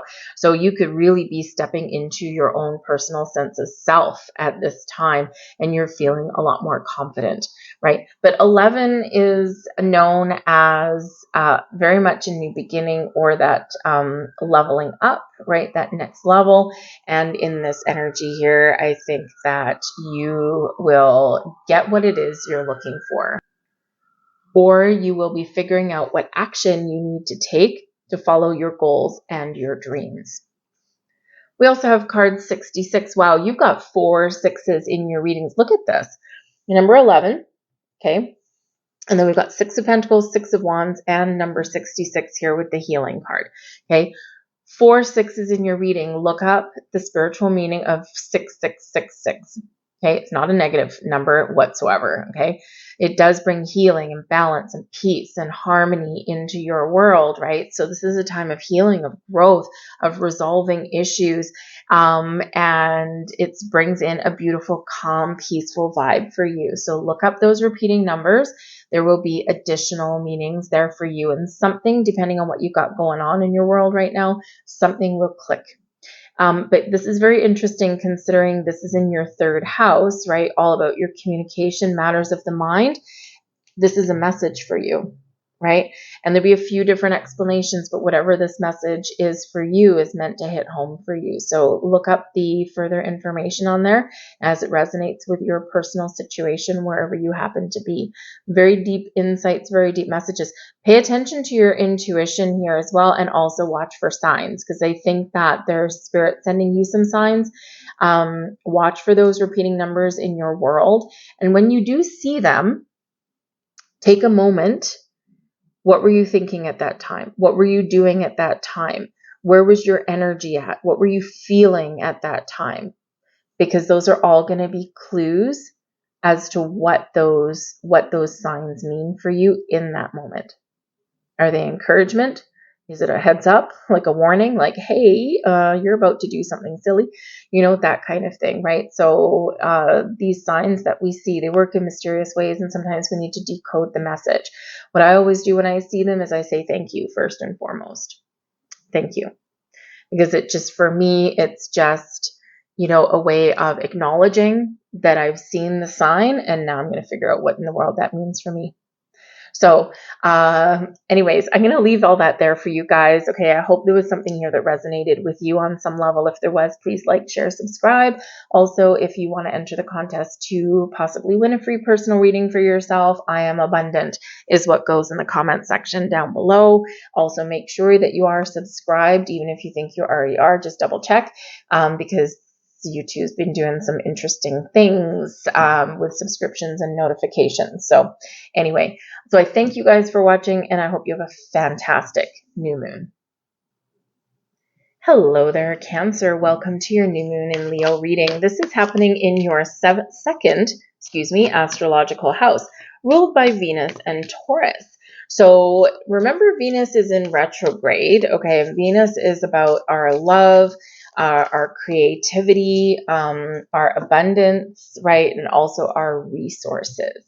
Okay, new beginnings, fresh starts, that kind of thing. So with Venus in retrograde, you might be having a look and propelling yourself in a new direction in regards to your money, your finances, how you make it, how you spend it, where you invest it. In this energy, you might be, looking at things a little bit differently on how you view yourself, right? Stepping into a better sense of your personal worth, right? Your values. Okay. And, so it can be some really great things, right? You're kind of realigning yourself. But in this energy, and with the new energy with the moon that comes in here, some of you might be looking for a new job. You might have new sources of income that are opening up for you. You might be buying yourself some new property. right? Or having a look at the assets that you already own, and you might be upgrading some things at this time. But anything to do with money, resources, your investments, your property, all of those things, this is a great place for you to set some intentions with this new moon and to manifest some wonderful abundance, new beginnings, resources, and improvements in your world. All right. We have attuned to the divine new moon energy, and this is Pisces energy. Now, this is all about your dreams. Okay, what are you dreaming of? Okay, this is a time when you can really focus on what your dreams are and make them come true. This energy is also very spiritual in its energy, right? And in the Pisces energy, attuned to the divine, this is a reminder, right, to, yes, there might be some physical aspects, right, some material aspects that are coming in here with your second house, right, your money, right, the things you can touch. But don't forget your spiritual side here as well, especially if you're setting any intentions or you're clearing out blocks or anything like that. You want change, right, is find space and find time to align your energy with what it is you're attracting in. You are not going to bring in abundance if you are in a lack mindset, right? When we want to attract abundance into our lives, right? I am abundant, I am wealthy, I am prosperous, right? Instead of I don't have this, or I'm missing this, or I haven't received this, right? So we want to embrace abundance and prosperity, and we do not want to embrace lack, okay, or negativity. So it's just a reminder there that wherever your energy is what will align to you. All right. Like attracts like, remember, right? We've heard that throughout our entire lives. Like attracts like, right? Sometimes opposites attract, yes. But when we're talking about manifestations and we're talking about energy and all this kind of thing, and even opposites that seemingly attract, there's usually something within us, usually in our subconscious, that is actually aligned energetically to what seemingly is our opposite. So it really is all about energy, right? Whether it's just out in the face or whether it's buried down deep. But align your energy to what it is that you want to attract. If you want to attract love, embody love. If you want to attract wealth, embody wealth. I am wealthy, right? And have that wealthy mindset, right? So it's just a big reminder for that. It's a great time for you to do some cleansing rituals, great time for you to do some meditations and really attach yourself emotionally and energetically to your manifestations, to what you want to bring in. We have the King of Cups. We've got the Hanged Man.